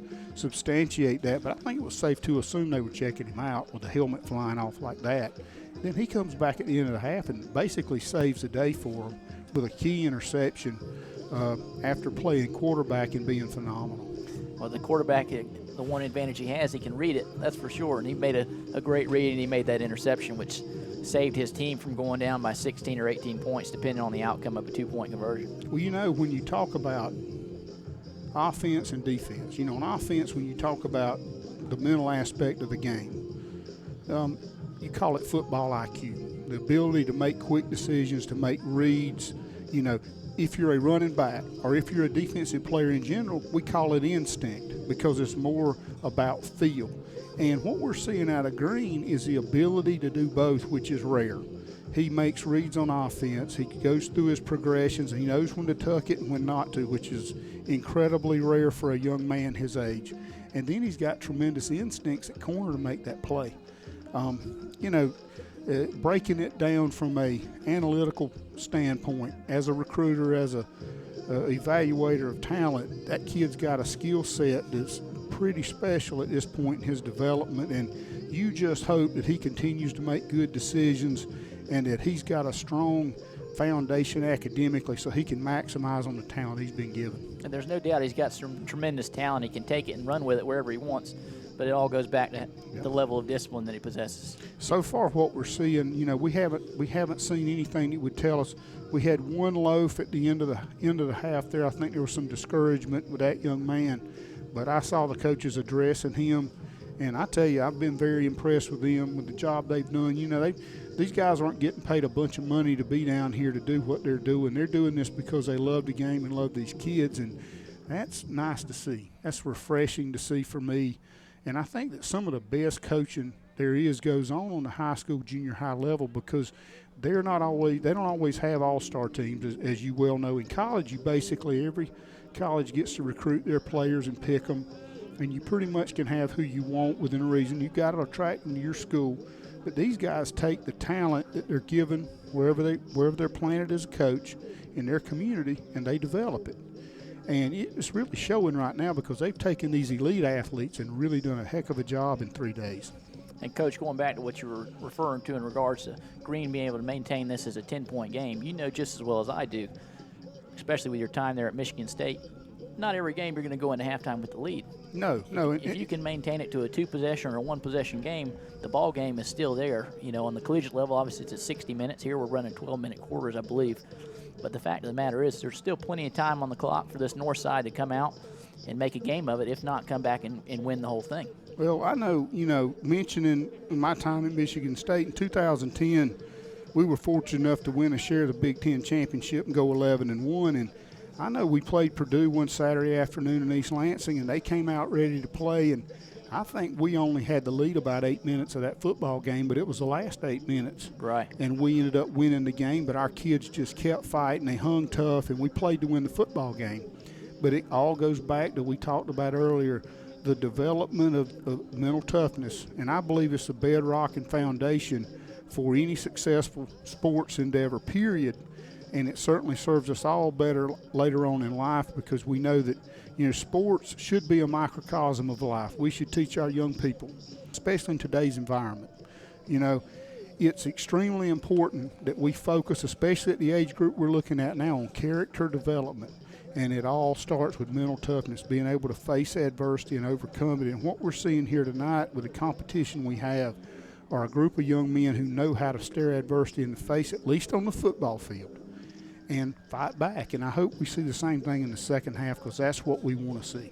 Indeed, Coach. And you mentioned your time with interacting with Coach Bennett. Well, my last year there at Coastal Carolina University with Coach Mogley, they implemented the program. The program is known nationwide for going around and interacting with different colleges. They've interacted with Nebraska, big-name D1 schools, but these guys are all former United States Marines or worked in the special operation field, and they come in and they run the team through a rigors of trials and tribulations, if you will. Mm-hmm. And it builds team camaraderie. It builds sportsmanship, and it instills some confidence in the team. And I think the biggest contributor that puts out is the confidence that it gives those guys. And it was clearly evident by Coastal's phenomenal year this year as they set records in the Big South and then went on to have a good run there in the playoffs. Well, I was fortunate to be around some pretty good football coaches in my life. God's blessed me that way. And what they've done at Coastal Carolina is absolutely phenomenal. And the key to it, as you go back to it, is facing adversity, staring it in the face, and fighting back and executing when the pressure's on. And I think that in our sport, and we talked about this before the game started, we were just kind of hanging around. If you look today in our environment, football is a great teaching tool for developing the character of young men. Things like the program, Jim Tressel had the playbook that he used. And I think he called it the game plan for life. We used the same thing at Michigan State. Coach Mark D'Antonio was his defensive coordinator when they won the national championship, and we carried that with us on to Miami of Ohio. And I can tell you personally that whether they're in the 8th grade or they're in the NFL, the fundamentals of life are the same. Being able to have integrity, being able to be depended on, being able to come through in a tough situation, being able to share a burden, whether it be blame or a loss or an injury, and reach out to your teammates is a key to being a success in life. And I've always loved the quote that Herschel Walker had. They asked him what success meant after he won the Heisman Trophy and rushed for about 3,500 yards with the New Jersey Generals in the old USFL. And he said success is being able to lay your head on a pillow at night and go to sleep with a clear conscience. And I thought, everybody's got different roles to play in this world. We all have different things that are thrown our way. If our young men can come out of competitive endeavors more ready to do that, then we're successes as coach no matter what our records are. And, of course, we want to win. Everybody out here wants to win tonight, but there can only be one winning team. What we want to see and we look for is that competitiveness, that teamwork, and that sportsmanlike attitude, because at the end of the day, this is the future of our country. And that's right. And it's unfortunate, but not every athlete that participates in events like this is going to be able to go and compete on the Division I or Division II level. But the simple fact that you can be able to come out here and develop an athlete, develop the person more or less, is something that you can take away from the game. And you being a coach, you can obviously greatly appreciate that. Myself as a former player, I can appreciate as well the work that you guys put into developing programs and instilling discipline within the culture of the community, I should say, inside of the locker room. Well, yeah, you've got to, and we've seen this year in the NFL with the situation with the Dolphins locker room, that is a culture unto itself. And a coach is responsible for what goes on in there, and when you recruit, when you look at things, there's a threshold there, Mark, of talent that they have to cross. They have to be so big, so fast, and possess certain abilities. But once you get through that, what defines you as a coach is the first question you ask after you know they're good enough physically to play for you. And that question, if you're in the ballpark and headed in the right direction, I guess would be a better way of saying it, is the character question. Even above academics, I've had kids in college who struggled as students, but they were incredible individuals. They were incredible human beings, and they were successful academically in college because they wouldn't accept anything less. Whatever it took to make the grades in an honest, forthright fashion, they did it. And I'm sure you played with some guys like that. Oh, absolutely. I played with one, Nicolo Mastro Mateo. He's got a heck of a name, but this young man played slot receiver for us there at Coastal Carolina. He graduated this year, but young man maintained a 3.94 GPA throughout his academic career at Coastal, and I could be off by a hair on the GPA, but it's just shy of a 4.0. It's pretty good. He was nominated by the Big South as one of the academic All-Americans, and he's a heck of a punt returner for Coastal as well. He's got quite a few records out there. Well, that brings to mind a great story. When I was at Michigan State, we had an all-Big Ten quarterback named Kirk Cousins, who's, of course, playing for the Washington Redskins and will probably be with a new team this next year. I think they're trying to trade him right now. Had his draft stock improved a little bit. Definitely. And he's a incredible quarterback, but he's an even better human being. And we had a big defensive tackle. And Antonio was a guy from New England, from the Boston area. He was a huge guy. But he came from a tough background, and he struggled. Now, Kurt was a pastor's kid from suburban Chicago, had grown up there.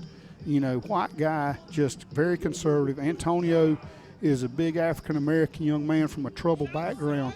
And as Antonio began to struggle, we got caught wind. Kurt actually moved Antonio in with him, made sure he got up for class, helped him go to the grocery store to pick out food so he could watch his weight. And the young man ended up getting his degree from Michigan State. And it was because Kirk Cousins took an interest in him, a guy from a totally different background, totally different culture, but a true leader stepped up and helped him see the big picture. And that's what it should be all about. And I think that's why we won a championship there and played for another one, was because we had people like that on our team. A Kirk Cousins, who was a leader, and Big Antonio, I'll just use that name for him, who was willing to learn and follow. Well, the initiative that Cousins displayed ultimately resulted in that Antonio getting his college degree and benefited him further in life. Exactly. And I think that, when that's going on, you got a chance to do some special things on the football field. And, what we're seeing out here tonight is a lot of young people who really care about this game. And if you can channel their love for the game into character development and take that passion, man, you got some great stuff. And looks like we're getting ready to kick off here for the second half. And I got myself fired up just talking to you about what we were talking about there about character development and these young people. I'm telling you, I think for the second game I might try and slip down in the locker room, throw on some pads, slip out there. Well, I think I'll stay up here. Maybe I could go down and help the coaches out, but at least hand out water anyway. But ought to be a great second half. If it's anywhere close to as exciting as the first half was with all the momentum shifts, we ought to be in for a treat. We'll see if the North can close this 10-point deficit. All it takes is a quick score, and they're right back in this ball game. It ought to be interesting to see what the kickoff strategy here is. One thing about the short kicks is it gives the opposition, the return team, great field position. All they've got to do is fall on the ball. It does sacrifice the field position. The second level of this kickoff return team, if you notice the two outer edges there, they're shorter in stature, which kind of puts them at a disadvantage, but we'll see if they can maintain grasp of the football this time, because they had that one bobble that ultimately didn't end up costing them anything thanks to the great defensive play by Green. And here we go. This will be Drew Wiley Jr. out of Park Hill Junior High out in Texas, kicking this thing off. We've got players that are playing multiple positions. This is a quarterback listed here, Wiley, but he's gonna kick the ball off for him. Well, that just shows the athleticism. Yeah, he's going to go for the onside, but that's not going to get anywhere close to it. Oh, we had a guy go for the ball. We sure did on the north side. Now, if he had been able to recover that and take it for a score, that would have been quite a feat. That's Jacob Clayton, and he's got ice water in his veins, Mark.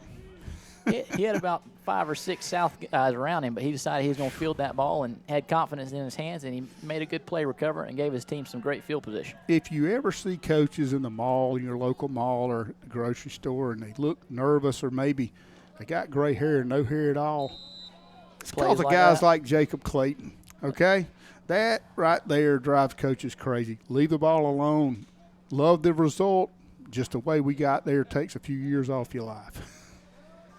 It looks like we got our main man Green back in there under center, so we'll see. We got Barlett on the sideline right now, but let's see what Green can do. They brought him in probably for his footwork. He's quite the runner.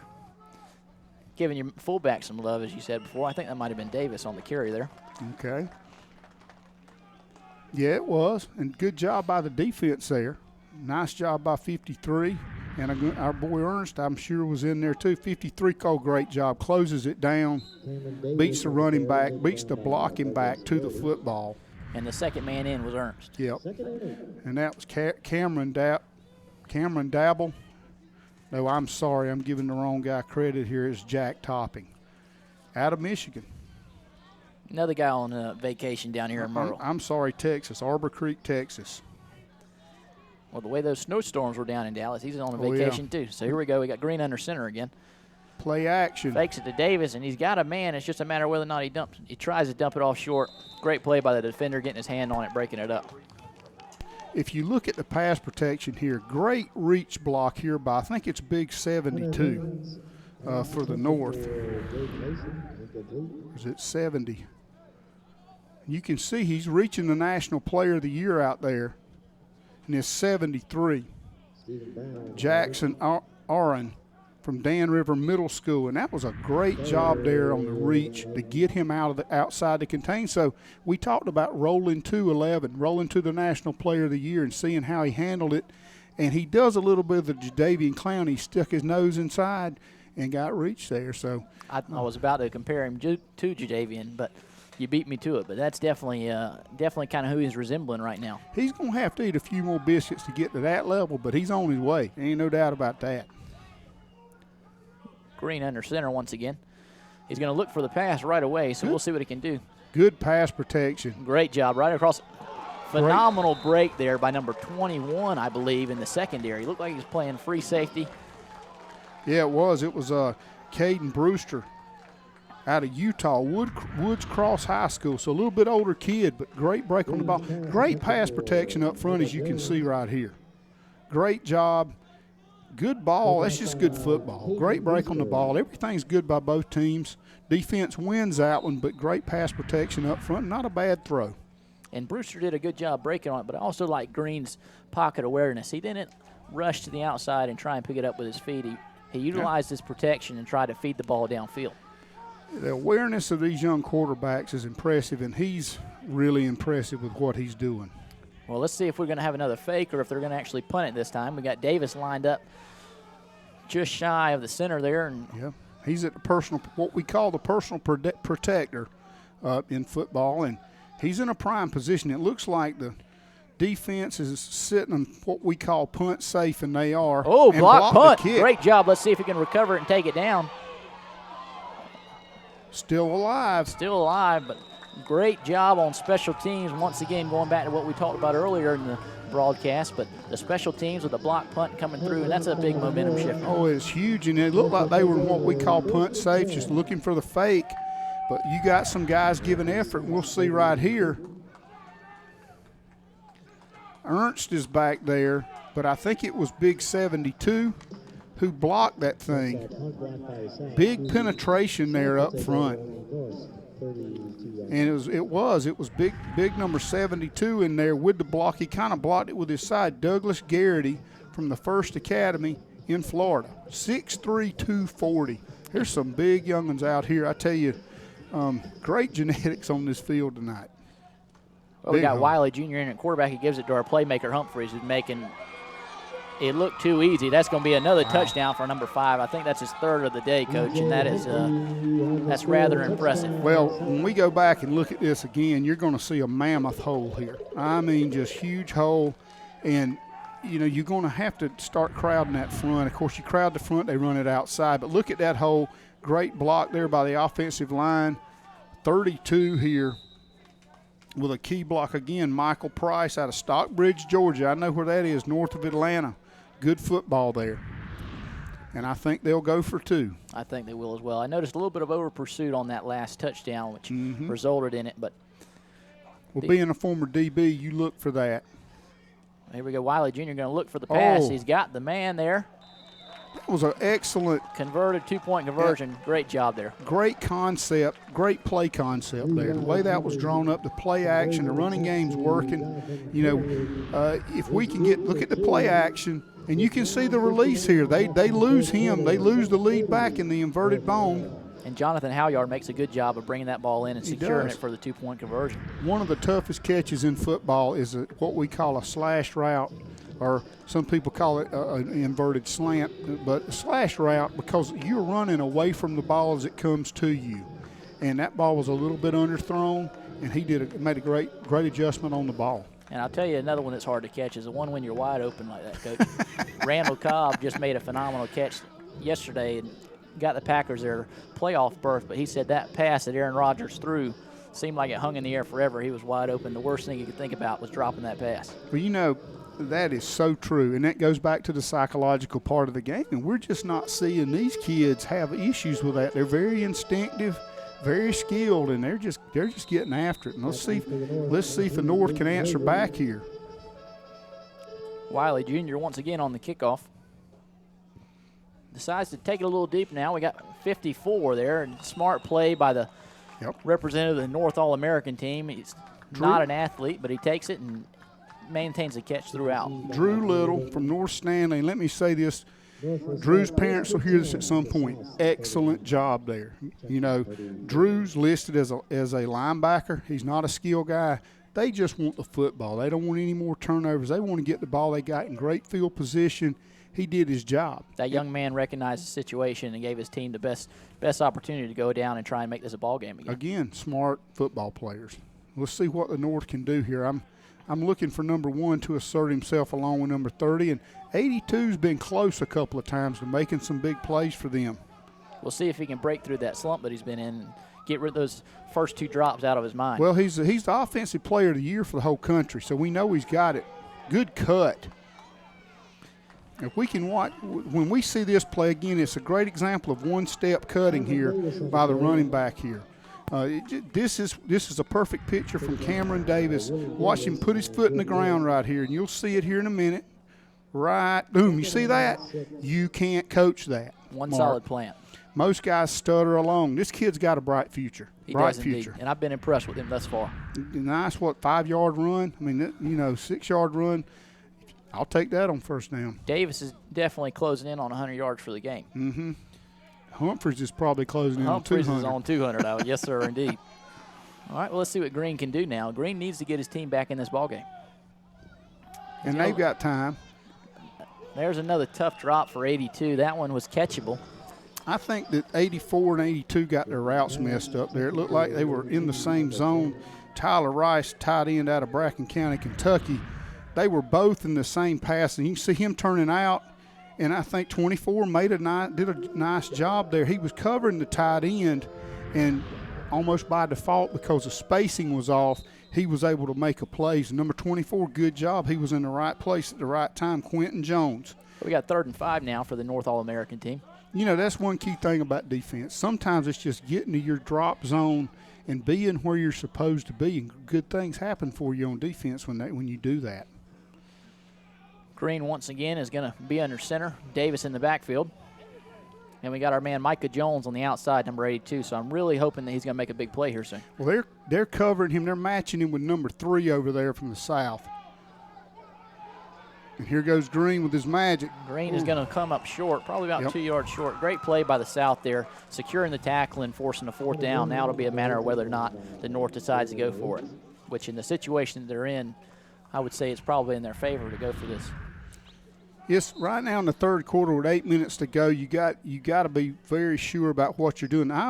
One's coming over to get the call, Green. I think they're going to go. And if I'm going, I'm going to probably go behind big 36 here.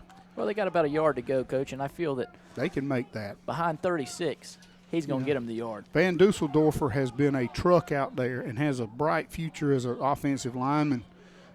Huge kid for his age, and he's got great feet, which is what you look for in college offensive linemen, especially on the major college level. The size will come. The feet have to be natural. And it's already arrived with him. He's a big boy. We got a timeout here, so they're going to talk it over. They realize that this is a big down for them. They've got to convert it. You really don't want to give any more momentum to the South. They've already got a clear advantage on the scoreboard, and the last thing you want to do is give them the football again. Well, you're down by 18. Let's kind of take a step back and look at it from a coach's point of view. You're sitting at home right now. You're on your own 43-yard line. You're on the hash farthest away from you, which a lot of coaches feel insecure because they really can't see what's going on.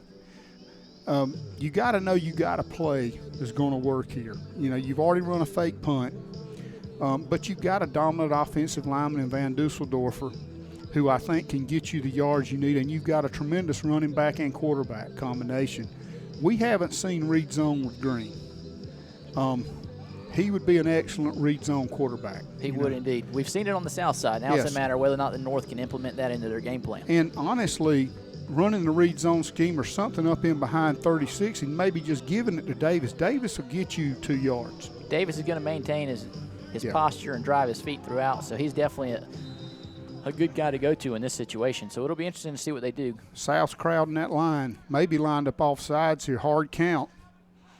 They're trying to draw them off, I think. I like the idea.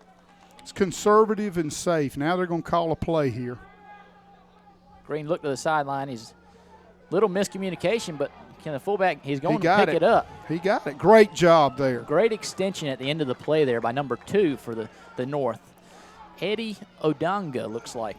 And the phenomenal extension through him, picking up the 1st down, which is going to keep the North in this game. Well, you can look here. Look at his awareness. He's good blocking up front, but look now, he drives forward, look at it, and then stretches, which can be dangerous. But at this point in the game, they're 18 points down.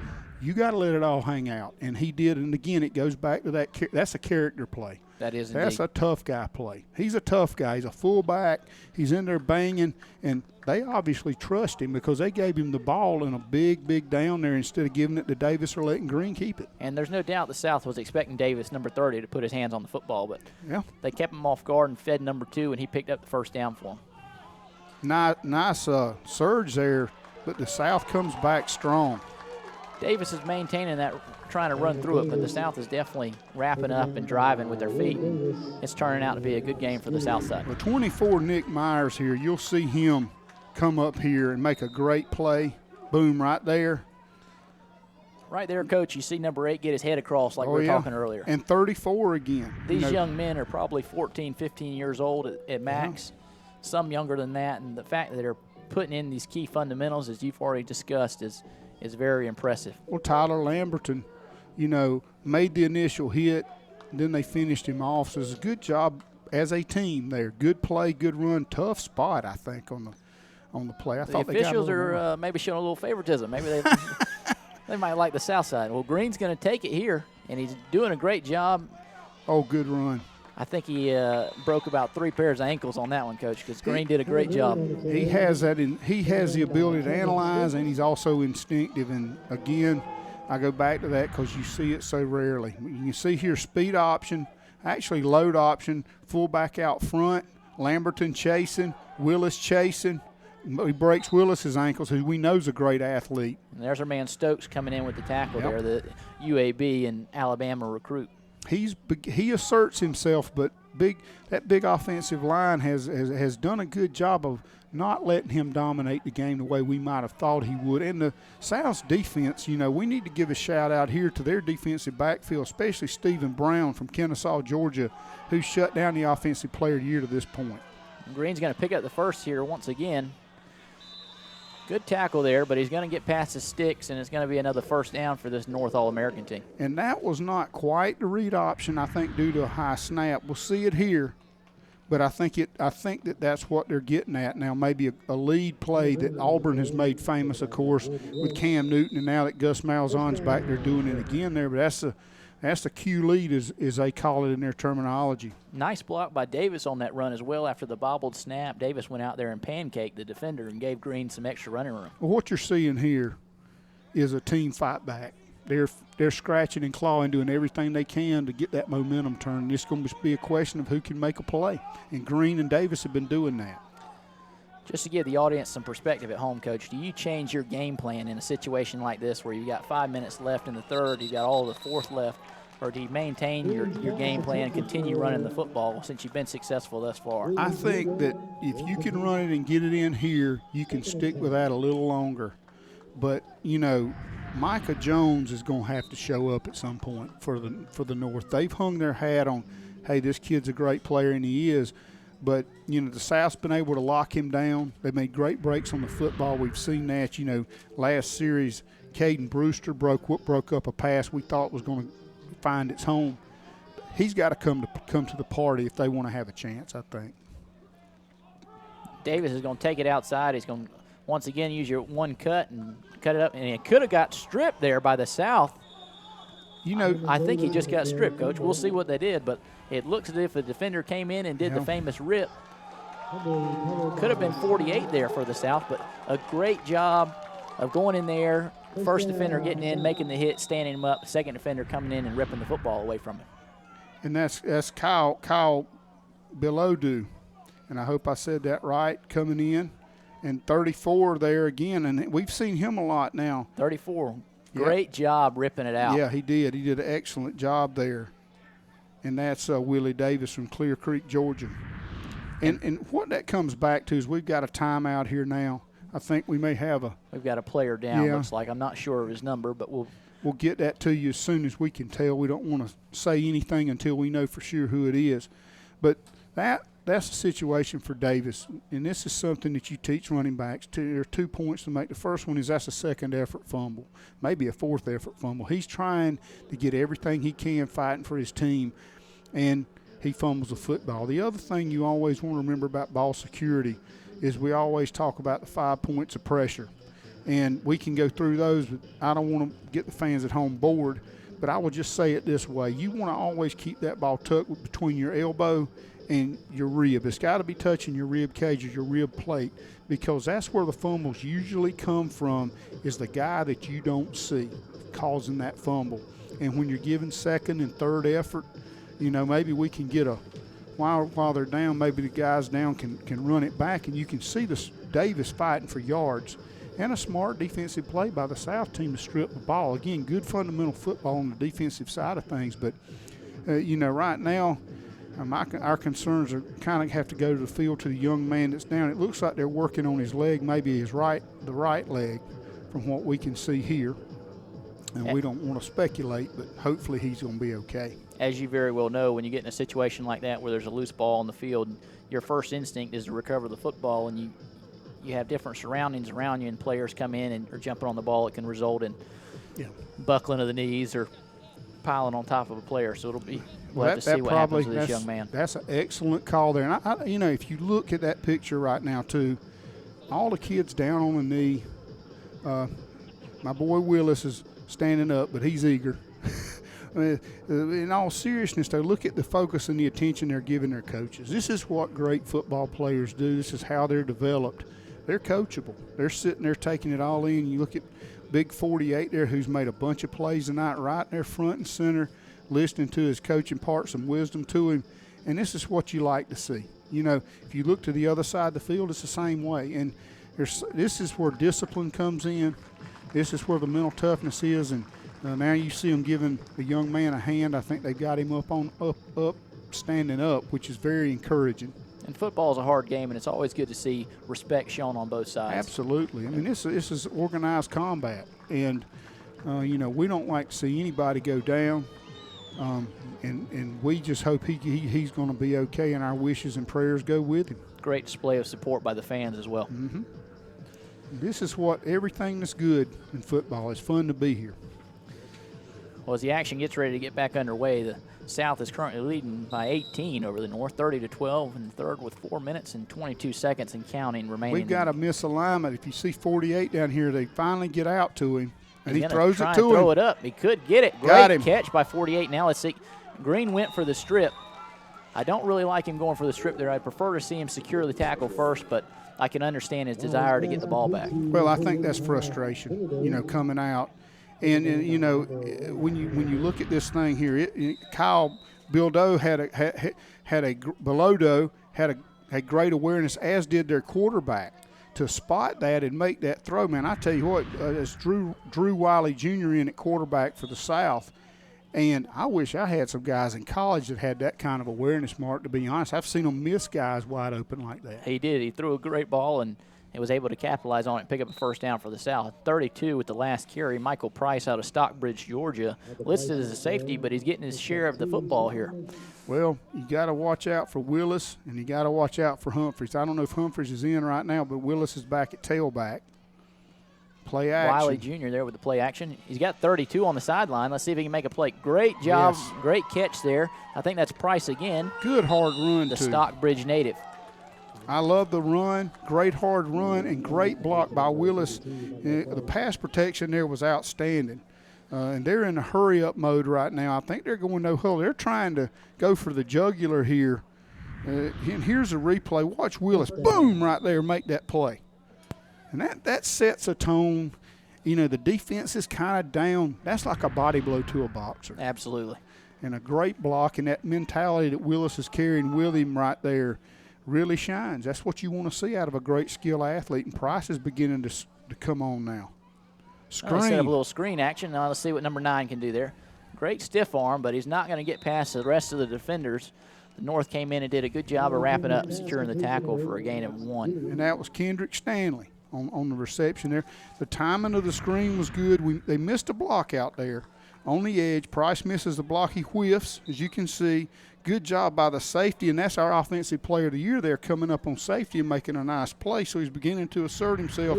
So we want to give Micah Jones a little bit of love. We kind of called him out on offense. Makes a very nice play on the screen there. There was a young man I played high school football with named Junior Hemingway who made a living catching screens at Conway High School. Oh, man, he played for Michigan. I remember him well from my days up in Spartyland. Good football player. Let's see what Wiley Jr. can do here.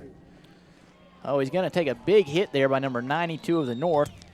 Great job getting in there by Christian Love out of Detroit Country Day School in Detroit, Michigan. And again, Christian showed a lot in the first half, and now he makes a huge play. Van Dusseldorfer's back in there, and those two big defensive tackles, when they're fresh, really do a good job. And it wasn't bad coverage on the back end either. That was a little bit of, I won't say a total coverage sack, but I was watching the back end there, and nobody was open. That young man's got some good size on him, Coach. I think you'd like to recruit him if you were still in the game. Oh, man, there's a bunch of guys out there that Coach Willis would be going to their house and calling them and doing whatever legally he could to try to attract them. Wiley Jr. with the handoff there. Great ankle tackle, shoestring tackle there. Brought down the ball carrier, number 28 for the South. 28's Jonathan Halyard out of the Cobb School of Arts in Georgia. And this is old crossbuck counterplay. Excellent recognition there by 92. And once again, that's our man Love in there making a tackle. So you can always enjoy and appreciate watching a defensive tackle not only get to the quarterback, which is bread and butter, but also making a play on the running back. I had a couple of guys at Michigan State from Detroit Country Day, legendary coach up there, and coaching a program, I should say. They've had a litany of coaches come through there that have been outstanding players, and he's obviously been well schooled at redirecting and reading. If you watch that play there, the ability to what we call play flat to the line of scrimmage and not over penetrate, stop that play. And there's a shoestring tackle, which shows athleticism too. One of the key fundamentals they implemented at Coastal Carolina University for Coach Carl and the defense coordinator over there at Coastal now is we would implement the drill and put it in practice of the sweeping the ankle. Yes. Set up the dummy bags, and you do that at full speed and reaching for the far ankle. So if you miss the far, you catch the near and still pick up the tackle. So that was some great fundamentals there by Love on the north. That's what it's all about. That kind of coaching, those kind of drills are what win you championships, and they win the tight football games for you. And that young man's got a leg up on the competition already. Now spread formation. Wiley's going to look deep. He's got a man if he can get it. 81 once again with phenomenal hands. These young men are displaying great hand-eye coordination. This looked to me to be a double move. Out of the corner of my eye, we saw a pump fake by the quarterback here. Little pump there, and he double moves, which means he faked one route and then took off, and they bid on the pump fake. Obviously, their eyes were in the backfield on the quarterback, Mark. They bid on it for sure. That was Green and Price biting on the pump fake there. And 81 for the South, Jalen Roach out of Gwinnett Chargers, Georgia. I tell you, Georgia has been well represented here tonight. Georgia's known for putting out talent. They are. They have quite the number of good schools down there. There's Willis once again with some hard running. He's got a nose for that goal line. He did not get in there. And again, 82 comes up, and I know he's recognized for his offensive prowess, but Micah Jones disrupted that play. Willis makes a great move here to get away. Great spin move. Jones fighting there. Van Dusseldorfer coming over. And 21 in on the play too. That's Joshua Price. So good job there both ways, and Willis is great around the goal line. We got Humphreys back in the game now, so I would safe bet he's going to get the football, but they're going to fake it to him, and it looks like Wiley Jr. is going to try and take it to the outside, but he's going to get wrapped up. Our boy Jones again. He's starting to assert himself, and this is another mark of great players. Off night on offense so far. Hadn't been able to do a lot. I think they're bracketing him. Look at him on defense now. He beats Humphrey's block. We know Humphreys is a good blocker, makes a play. Well, he's earned his Offensive Player of the Year recognition, so now maybe he's going for Defensive Player of the Year. Well, it shows you that cream rising to the top. Growing up as a kid, I grew up in this part of the country. We all followed Michael Jordan. We mentioned him earlier, but when you go back a generation before him to the guys like Larry Bird and Magic Johnson, those guys were complete players. They could pass, they could rebound, they could play defense, and obviously they could score.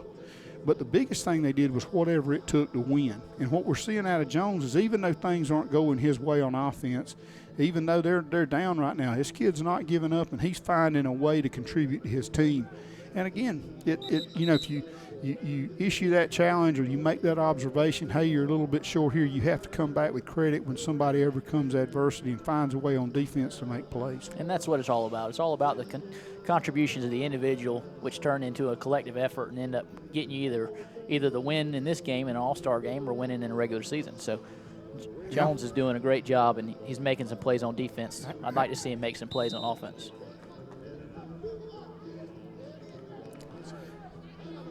So here we are. We're going to take it in the fourth quarter now. Still leading by 18. Wiley Jr. with the handoff to Willis, and Willis is going to be tackled about 2 yards short. Well, and again, there's big 92 in on the play. So excellent job there by the defense on that play, playing off of a block. You'll see it right here. Big 92. That's textbook playing off of a block, and is finished off there by the linebacker. And that's 52 there for the north side. Carlos Clark, the North Carolina native. And I'm sorry, that was the other defensive tackle. The North's got kind of a good group of defensive linemen. Big down here. Bobble snap. Wiley Jr. is able to recover the football, so we'll see if he can make a play. He's going to look for the end zone. Underthrown and could have been intercepted by number 13. We'll see what the officials say. Are they going to give it to him? They are. Well, that's going to result in the touchback, so the North's going to get the ball on the 20. Colby Lamp, North Stanley Middle School. And again, you know, the North's trying to hang around. They're bowing their back. You know, we saw a lot of here's pressure by Big 92 again. The one fault I would give Wiley Jr. on that is he threw that ball off his back foot. Oh, yeah. He should have planted his feet, or he should have thrown it out of bounds. But, you know, these are young men. They want to make plays. They've got a big audience here tonight, and it's perfectly understandable they tried to make the play. It's just unfortunate that it resulted in an interception. And Tyler Lamberton had something to do with that, forcing him to fade away because he was coming like a freight train. And it's something that has to be drilled into him to step into that contact, you know. And, you know, you get them all the way to Division I NFL level, and they throw off their back foot. You look at guys like Jay Cutler and Tony Romo who've battled injuries, and it's hard for a guy who's had those problems to step into throws. I think of Peyton Manning with the neck injuries, but he still stands in that pocket, and that's just a special quality. That's almost an instinctive thing that, you know, they don't think about doing it, they just do it. They've got some mental fortitude, that's for sure. Absolutely. Looks like we got a new quarterback in. Could be number 9 again. I'm not sure. I got to catch his number there, but the North definitely needs to make a play. It is 9, which is good pass protection. Isaiah Wilson, the 5th there. And that's a coverage sack. You know, when you look at a play like that, offensive line did a pretty good job there. And again, you know, you're talking about the National Defensive Player of the Year. All right, you know, in Kelvin Stokes, I'm sorry, the National Player of the Year, period. And they're doing a pretty good job protecting him. They're been Van Dusseldorfer, and they're doubling him. They're chipping, you know, as best as they can, but that's a coverage sack. And it really didn't go as a sack because he actually gained about 3 yards. Good effort. These quarterbacks are tough kids, not afraid of contact. Here we are. 9's going to roll out there, and he's looking for the pass, but I think he's just going to tuck it and run there. And some great contact there on the side. He puts his shoulder down, and I think he knocked our man Ernst down there. Well, he made a statement. That's just kind of, I think the best way to look at that. He finished that run. Again, it goes back to the toughness of these kids. You see 11 pursuing. He breaks contain. And, yep, Ernst got to bring a little bit more lead in your pencil next time. And he also, big 34 that time. Tyler Lamberton again. And I'm sorry it wasn't Tyler Lamberton. It was both 34s are good. Willie Davis. He put both of them on the ground. Excellent job. So Wilson back under center again for the North, and he's going to look to pass because the time is working against him. A good ball there. Oh, yeah. He's going to get it to the sideline. The young man does a great job of getting his feet down inbounds, maintaining the catch throughout, and moving the chains for his offense. And that's William Gruber out of Hickory, Pennsylvania. And that was an excellent job. Good timing on the throw here by the quarterback. Watch his feet, steps and throws. That's a nice job. I'll tell you, the National Player of the Year, is getting locked down right now. Well, Van Dusseldorfer's got a big future. Big 36 right here in your picture. Look at those calves.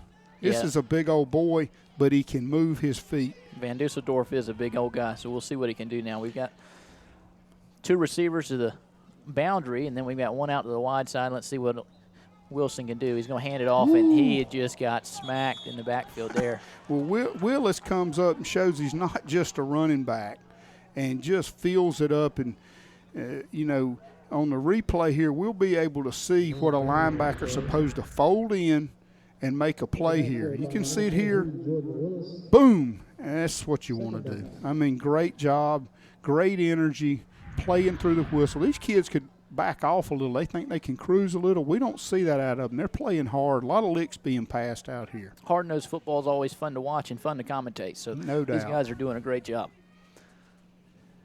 Wilson back under center once again. I'm expecting him to start airing it out a little bit. The time's starting to work against him. There's our man Stokes. Yep, he finally got loose, and you knew it was only a matter of time before he established himself. But it was an obvious passing situation, and he is a pure pass rusher here. Great job by him. Look at this conversion here. He rips through, escapes Van Dusseldorfer. And that's the life of an offensive tackle, Mark. You know, you block, you do a great job, and then he gets a highlight reel off one play. And the sad part about the story is the fact that Van Dusseldorf is going to be ragged for missing a block when he's done a great job all game long. That's the life of an offensive lineman. Those are usually your highest character position on the team because of it.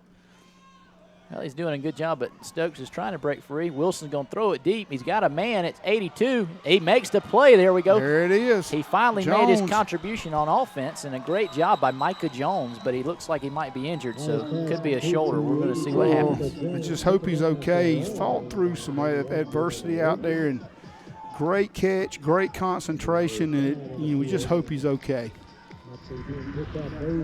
I think this was a post route. He rolls out, throws across his body, shows the strength of his arm, and Jones had them beat deep. Very good speed and a big guy to run that well. A big guy indeed, and he makes a great job of securing that catch and bringing it in.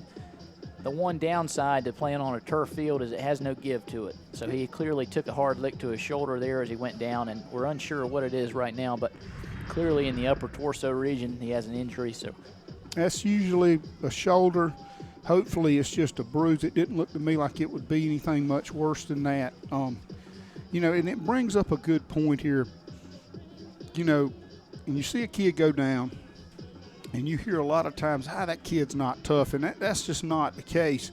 There's two categories when you evaluate a player. There's toughness, which I would say, watching this game with the licks that have been passed, how competitive it is, how the North is just fought and will not give in. The South's playing great football. We see guys get run over, tremendous collisions. There's no guys out here that shy away from contact. But there's also durability, and there's a difference between durability and toughness. And a great example of durability issues is Marcus Lattimore, you know, All-American at University of South Carolina, now with the San Francisco 49ers. And he's, I think, you know, working his way back now into the rotation there because he's had some pretty bad knee injuries. And as a recruiter and an evaluator, you have to be able to disseminate between toughness, which is a mental ability to persevere through pain or any other sort of adversity, and durability, which is literally something that your body may be injury prone. And that's really all it is. You can make it simple that way.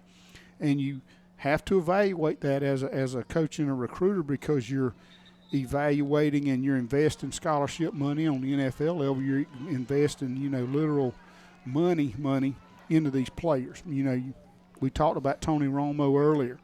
They've got $55 million guaranteed to him, and he's having his second back surgery, and that's tough. The Colts took a gamble that Peyton Manning wouldn't be who he was after his neck surgery. Obviously, he's bounced back quite well from that. Absolutely, and then it goes back to you was discussing Kirk Cousins earlier. He followed behind RG3, Robert Griffin III, after that knee injury, and that was attributed or accredited to Coach Shanahan's lack of wanting to pull him out of the game as it was earlier, but it just very well could be that the young man has some knee issues, and he had a knee injury when he was at Baylor before. So, you know, you've got to be able to kind of pick your poison, if you will, for lack of a better term. It's always a tricky deal. Number 5 is going to try and break it outside. Oh, he did nice move. Nice little shifty move there by 5. He's going to pick up about 4 yards. And that'd be Connor Holmes, and he put a nice move on Price out there. Showed a little bit of wiggle on that, and I think that's the first time we've seen him carry the football, but nice run. Very nice run by 5, and Holmes did a good job. He's making up for the botched kickoff that he had earlier where he tipped and resulted in the recovery by the south side. And big 65, Logan Chandler from North Stanley, North Carolina. Great block out there to free him up. That was a belly play. He was playing fullback and bounced that all the way out there. So they're playing their fullback a little bit deeper than you normally see in I formation, and it benefited them there. I'll tell you what I like seeing at this level is these young men possess a passion for the game that is unbeknownst to a lot of people, but these guys are out here and they love what they're doing. Oh, there's no doubt about that. There's a lot of enthusiasm, and they're very competitive. It's fun to watch. Wilson's going to look for another pass. He's got Stokes coming up on him. He throws it deep, but that could have been pass interference there in the end zone, but I guess they're going to rule it uncatchable, so it's not going to be called. You know, we may – the thing that I would look for there, and in looking at it, I was watching Big Stokes come around the corner, is did he get held off the ball? And from what we can see here, we can't see a lot. It doesn't look that way. But you can give Stokes credit for that incomplete pass, that pressure he's getting. The only thing I might do is take my opposite defensive end and widen him just to contain the quarterback so he can't run away from Stokes. Because Stokes is definitely bringing the heat now. Well, when Wilson's in the game, he's definitely utilizing a rolling pocket. So no doubt. And that was a chop block there. We'll see it again. Great throw. That's going to be intercept. Oh, no, he dropped the interception. That was a sure interception. I think they gave it to him. We got a great illustration on the back end here for Stokes of a chop block. If Jamari Currency bobbled that ball and completed it, came down with the interception, that's some pretty admirable concentration. Right here, that's a chop block. Where he's engaging him and he's cutting his feet should be called. You got to make that call.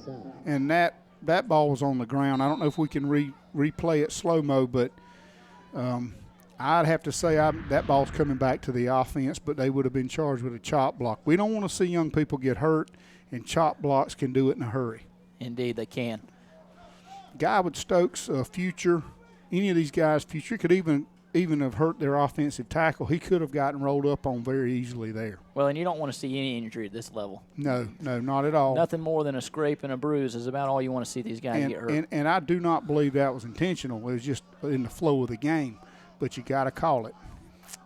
New addition to the defense, you got Lackey, the first female ever in the North American Underclassmen Combine, and she's out here playing defense. She's a linebacker by trade, so they're putting her to use out there. There we go. And, you know, she looks like a football player. Kind of got the Clay Matthews deal going on there with the long hair. There you go.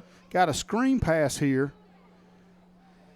You got to catch. He looked upfield before he trying to get the ball to Kendrick Stanley out of Southgate, but Kendrick was trying to run before he caught it, and that's a common mistake, no matter what level you're on. I never minded seeing that too much because it showed me the receiver was confident. That's a mistake of overconfidence, which you can coach that. We got a new quarterback in the game. Oh, nice play. The south side, he's going to be sacked in the back by number 18 on the north.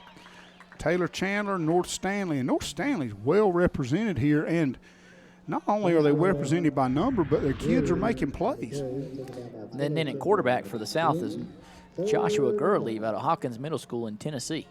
He tough with the snap there.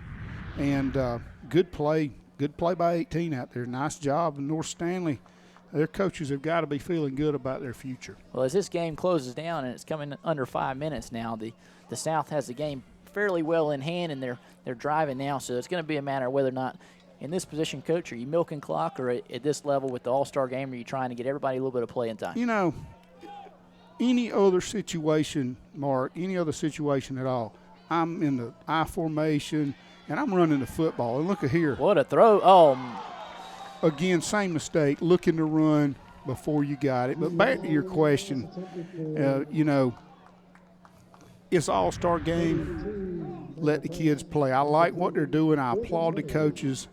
You know, this is the way it's supposed to be. And I think they're doing it the right way, and I agree with it. It's the way it ought to be.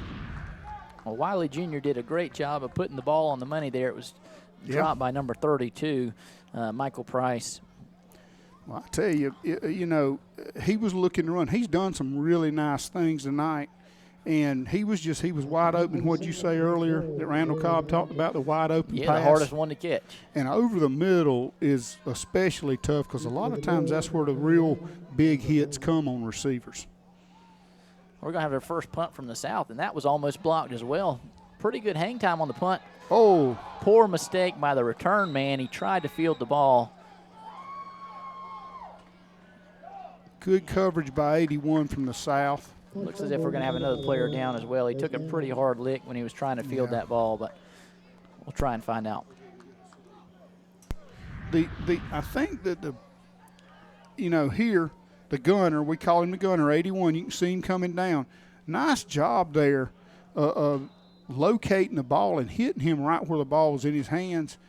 And hopefully 21 is okay. You hate to see these injuries. Good hustle there by number 7 from the north. I think he got the ball back, Tylan Baldwin. And we hadn't called Tylan's name tonight, but he shows up here and gives his team a chance again to get the football and go. We just hope this young man's going to be okay. Player down for the north is Joshua Price right now. Looked as if he took a blow to the abdominal region. Hopefully he'll be okay. He's out of A-plus Arts Academy in Ohio. Good football state, tough kids. And I would say that most of the kids out here have acquitted themselves very well tonight and have represented their schools and their home states with a lot of class and played really hard. Very good. It looks like Price is up and he's moving now, so always a good sign. Happy to see this young man be able to make it off the field in his own power. Mm-hmm. And it's good to see everybody getting to play. We're seeing a little bit fresher jerseys out there, maybe not as covered with sweat as some of the other ones, but everybody's getting a shot and everybody's taking advantage of it and playing hard. I've enjoyed watching the matchup tonight between Jack Van Dusseldorfer and Stokes. I've really enjoyed watching these two kids play, and they're probably no more than 14 or 15 years old, but they put on a show. They battled each other all night long. Could very well see them guys on TV here in a little while. Oh, yeah. Van Dusseldorfer is from Iowa. So, Iowa plays Alabama in a bowl game one day down the road. And we could see these boys matched up against each other. If he leaves the Big Ten, you never know. They may be together one day. Well, Barletta's back in at quarterback. Nice job by 34. Good containment on the outside. Mm-hmm. Stokes came in and finished off that play, looks like. He's all over the field. His athleticism's incredible. And I think Ernst may have been in there too. But, Stokes is basically, if you see him, he's cut the field in half with what he's done. Basically, they've become a right-handed football team, and there's 34 and Ernst coming in and making a play. I don't know how many tackles Ernst has, but Willie Davis has been very active for them, and Ernst has been active. And then Stokes has just kind of controlled one whole side of the field. Even when he's getting blocked, he's controlling it. The one downfall to the rolling pocket is the fact that you put your secondary at a disadvantage. Yeah. There you go. Interception by Humphreys. He has had a career in one night. Humphrey has done a great job. He's had 3 touchdowns, if I'm correct on that, and now he just made a great defensive play, and he got an interception and got the ball back to the South. So this game could very well end with the ball in the South's hands after an interception by Barletta.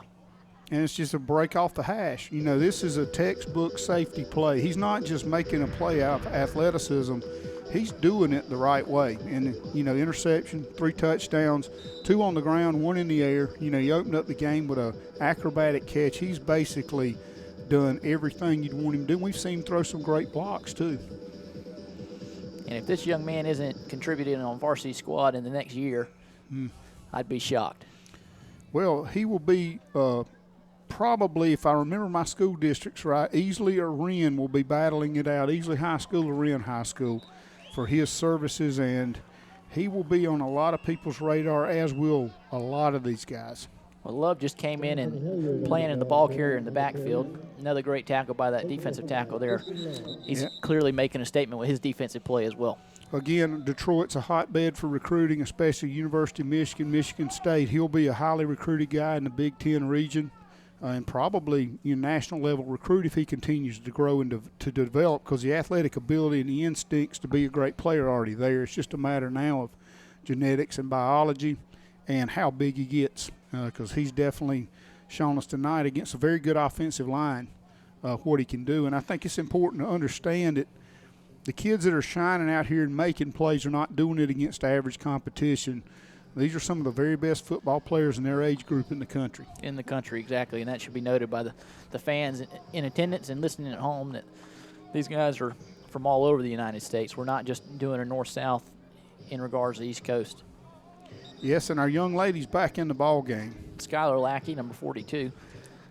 And I am excited. I've got a little girl at home that loves football, and this excites a dad to see a young lady come out and play. It's a lot of fun to see it, and to play at this level and be on this field is awesome. I wouldn't mind seeing her roll off the edge and put one on somebody in the Maybe they backfield. can send her on a little wheel blitz here. Wheel fire, maybe. I think she's playing the wheel linebacker there. Actually, she's playing Sam. She's playing the strong side here.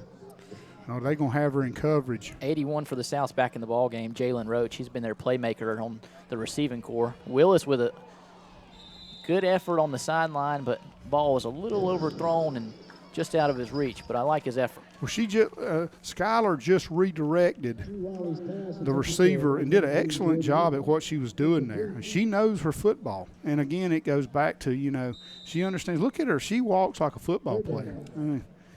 I'm impressed. And she's out of Robert Stewart Middle School in Idaho. Long way from home. Long way from home, but she's doing a great job in acclimating herself to the environment. Absolutely. Here you go right here. ISO on her. Look at the redirect. That's how you do it. And then trail technique with the safety playing over the top. There's 30. You see him. He's a safety with play over the top. That's perfect position. And I like the fact that they redirected Roach because he's been the deep threat all game. Yeah, it's cover one look, which is a man-free look, and she did an excellent job. Wiley Jr. is in at quarterback again. He's going to go deep once again. That's a little intercepted there by 28. Let's see if he can make a play and put something on the board for the north side. He gets tackled there just shy of the 10-yard line, but great job by 28. Ian Evans. He's out of New York, Lewiston High School, Lewiston Porter. Well, I say high school, it may be middle school. Some of these kids make me think they're in college. Must have a block in the back or something here. Could have been a hold, too, on 58 there. I don't know if that's who they called it on, but looked like he had a little bit of jersey on that. Yeah. Caden Brewster there, I think the pass was intended for him. He lost his footing. And we'll get a timeout here. Take a timeout by the north side. Well, they've got a chance here to make it at least a little bit closer. And I just, again, go back to these kids are playing to the end. And it's encouraging to see, there's nothing more discouraging for a coach than to see his team give up. And the North coaches ought to feel pretty doggone good about the effort that their kids have given because at the end of the day, like I said, you can't win them all. But the way you play and how you play says more about your team, especially to the seasoned football veteran mind that knows what to look for. Absolutely. And the level of exposure that these young men and women are getting out here playing tonight is only going to benefit them when they hit the regular season next year. Oh, yeah, and there's no doubt about that. This is something to really build off of for all of them. And, I think they've had if you look at the itinerary, what they've got to do down here, these kids stayed in a top-level hotel down here at the Sheridan Resort. Excellent accommodations, and they've been very well cared for and coached. This is a first-class operation, and I think we're going to see this all-star game really bloom down here on the Grand Strand. Well, and it's perfect environment for them. The weather here this time of year rarely drops below 40 at the lowest, and now with the way it's been going here recently, we've had some days in 75. So You never know what you're going to get, but you can't beat Myrtle Beach weather. And I know these guys are enjoying the vacation because I'm sure they have their family and friends down with them. They can enjoy the environment as well. Well, it's a great place to be any time of the year, and the people down here will support this game as it goes along. There's no doubt. Barletta back in at quarterback. He's got 5 out there. Great play by 5, and that's going to be a touchdown for the North. Great patience by Barletta. Great pass protection. And I'll tell you what, Holmes has come on. That's a touchdown for him. Yes. Again, these kids are not quitting. They're doing their job. And Holmes does an excellent job there. Barletta beginning to shine a little bit. Look at Big 65 here with the pass protection. Great job. Got a guy right in his face. He held it to the last minute there. You know, and you can see here, little option fake, which is something that we don't see a lot anymore. Great touch on the ball. You know, good job, good execution. There's nothing wrong with that play by either one of them. They did a great job. Now they put some points on the board for them. So, or did they rule it? They ruled him out of bounds. I did not see that. I think it's just a 2-point conversion because they've got it spotted right there on the. They gave him the 18. There's a 2-point conversion. Oh, good.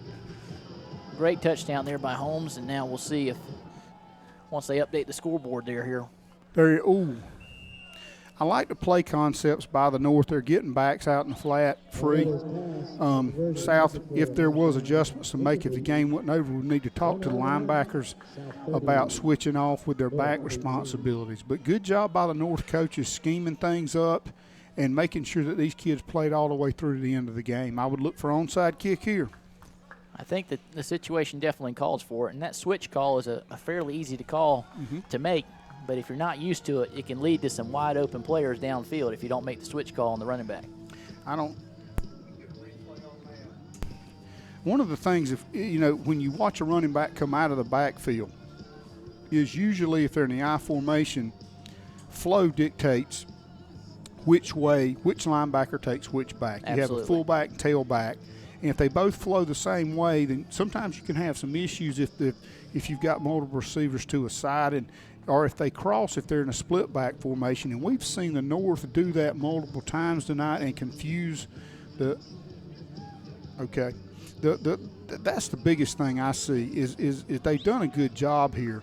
Now we come to the not 2-point conversion, but the onside kick. I don't want to get too into linebacker coverages, but the North's done a good job scheming that up tonight. This could be a pivotal point in the game for the North. They've already got a little bit of momentum, some confidence built, but we'll see if Lackey can get a good onside here. A little too deep, but it's a great job of fielding there by number 44 on the South. He maintains possession throughout, and those kicks aren't easy to field like that. He did a good job of fielding it cleanly and getting upfield for some positive yardage. That's Ian Holsey out of Pearland Junior High in Texas. The confidence level to do what he just did, to catch that ball bobbler and then try to return it. I love that. I love to see kids who have that much confidence and awareness. They're not afraid to embrace the moment. A lot of kids can't handle that. A lot of adults can't handle that. That kid's he's got some moxie to him, and you love to have guys on your team that have that kind of mental toughness. So see him prowling around down there on the sidelines, hands on his hips, kind of like old Dick Butkus or Mike Curtis. There you go. That's another linebacker out there doing it, Hey, too. I love guys like that. Well, as the game comes to a close, the South has got possession one more time. We're just now under 30 seconds in this National Underclassmen Combine, but great game thus far by both sides. Been a very entertaining game. I think they started the clock a little bit too soon here, and they're going to put some time back on there. And, in a situation like this, that's what you want these kids to get to play as much as they possibly can, and it's been fun to watch them. They've entertained us out here tonight. And I tell you, old 44 is still prowling the sidelines down there. He's just I think he's ready pleased to go. with the play that he just made. I think he is, too. He's going to get him a little bit of water now. You love kids like that. Oh, great play in the backfield by Love once again, making the play on 81, Roach for the South. But Love has been all over the field, at least in this second half. He has. He really has asserted himself, and these kids are, it's really fun to watch them play when they're behind, and look at that penetration. He almost caused the fumble there. He did. And see, that's what happens when you don't give up. And what you're seeing now, I remember I had an All-American defensive end years ago, and he gave me a great idea. I was coaching him, and this kid was a super player. And he said, Coach, I was watching recruit film, and he was the kind of guy, he would come up there and sit with you and watch the recruits. And he was one of our best recruiters when they came on campus. And that's, as you know, hallmark of a winning program is players who love the program so much they'll take their time on official visits. And he told me, he said, you really want to know if a guy's a front runner, that is up when everybody's up but's down when things aren't going well. Hey, watch them when they're losing. Take it to the fourth quarter and the game's out of hand and it's going against them, and see if they're still playing hard. And if they're not, Coach, I don't want to play with them. And I never forgot that. You know, it was a great lesson to me and about mental toughness and about character. And this guy had it. He didn't just talk it. He modeled it on the field. Well, and that mental toughness is always going to stand out anytime you're in an austere environment. Yes. It's imperative that you have that, and you can get out here and show it. And there once goes again, Willis. There's Willis, yeah. Great run. Willis with another great run, and that's going to probably close out the quarter, I would assume, unless they – I think they got a timeout. I think they at least stopped the clock. Could be stopping the clock for placement of the football, but great job by Willis. They are. Another big pickup. Good call. Solid run that. there.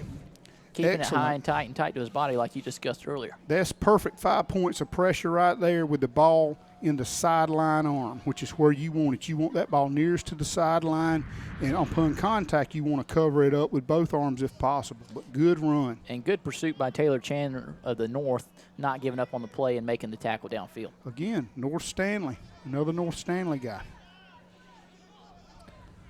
Looks like Wiley Jr. is once again in quarterback. He's going to hand it off to Willis, and Willis is going to take it upfield. He could very well score if he doesn't. He is going to take it in the end zone. Standing up, another touchdown for the South, and they're going to take a clear lead, and this game is well out of hand, but great job by both teams today. Oh, no doubt, and I just think, you know, Willis and Humphreys were just a little bit too much, and then you had guys like Ernst and you had Stokes. You know, they put Ernst on one side of the ball and Stokes back on the other side, and, you know, just too much talent there. And look at these cuts. These are one-step cuts like Davis was making, and watch him finish this run. This is a physical mismatch here. He's an older, bigger kid, but he finishes a run, and he's done it against bigger guys than he is tonight and shown us what he's made of. And that's his second touchdown with a hard run, so he's obviously put on quite a show as well. So Wiley Jr., they're going to go for the 2-point conversion here. I tell you, these kids have played right to the end, both sides. Jonathan Halyard in the backfield. He's going to fake the handoff to Halyard, and Wiley Jr. is going to take it in for the successful 2-point conversion. It's going to bring the score to 38-18, 20-point deficit. And that's your classic read option there. You know, we'll get a replay on that, and you can see perfectly he does a great job reading this. You want to go from hip to hip with the read. He does. Freezes the defensive end there, and then just outruns the cornerback into the end zone. Very nicely done. Definitely an impressive showing by the south side and an impressive showing on the north side as well. Individual contributions throughout. Yeah, I mean, I think, you know, when you look over at the north, Hunter Green came out and really represented Farragut, which is an outstanding high school program nationally, and he did it on both sides of the football. Just looking down here, you know, Cameron Davis, especially in the first half, really did a good job. We didn't see as much of him in the second half, I think, because they were behind and had to throw it. And, of course, Christian Love really came on and did an excellent job at defensive tackle.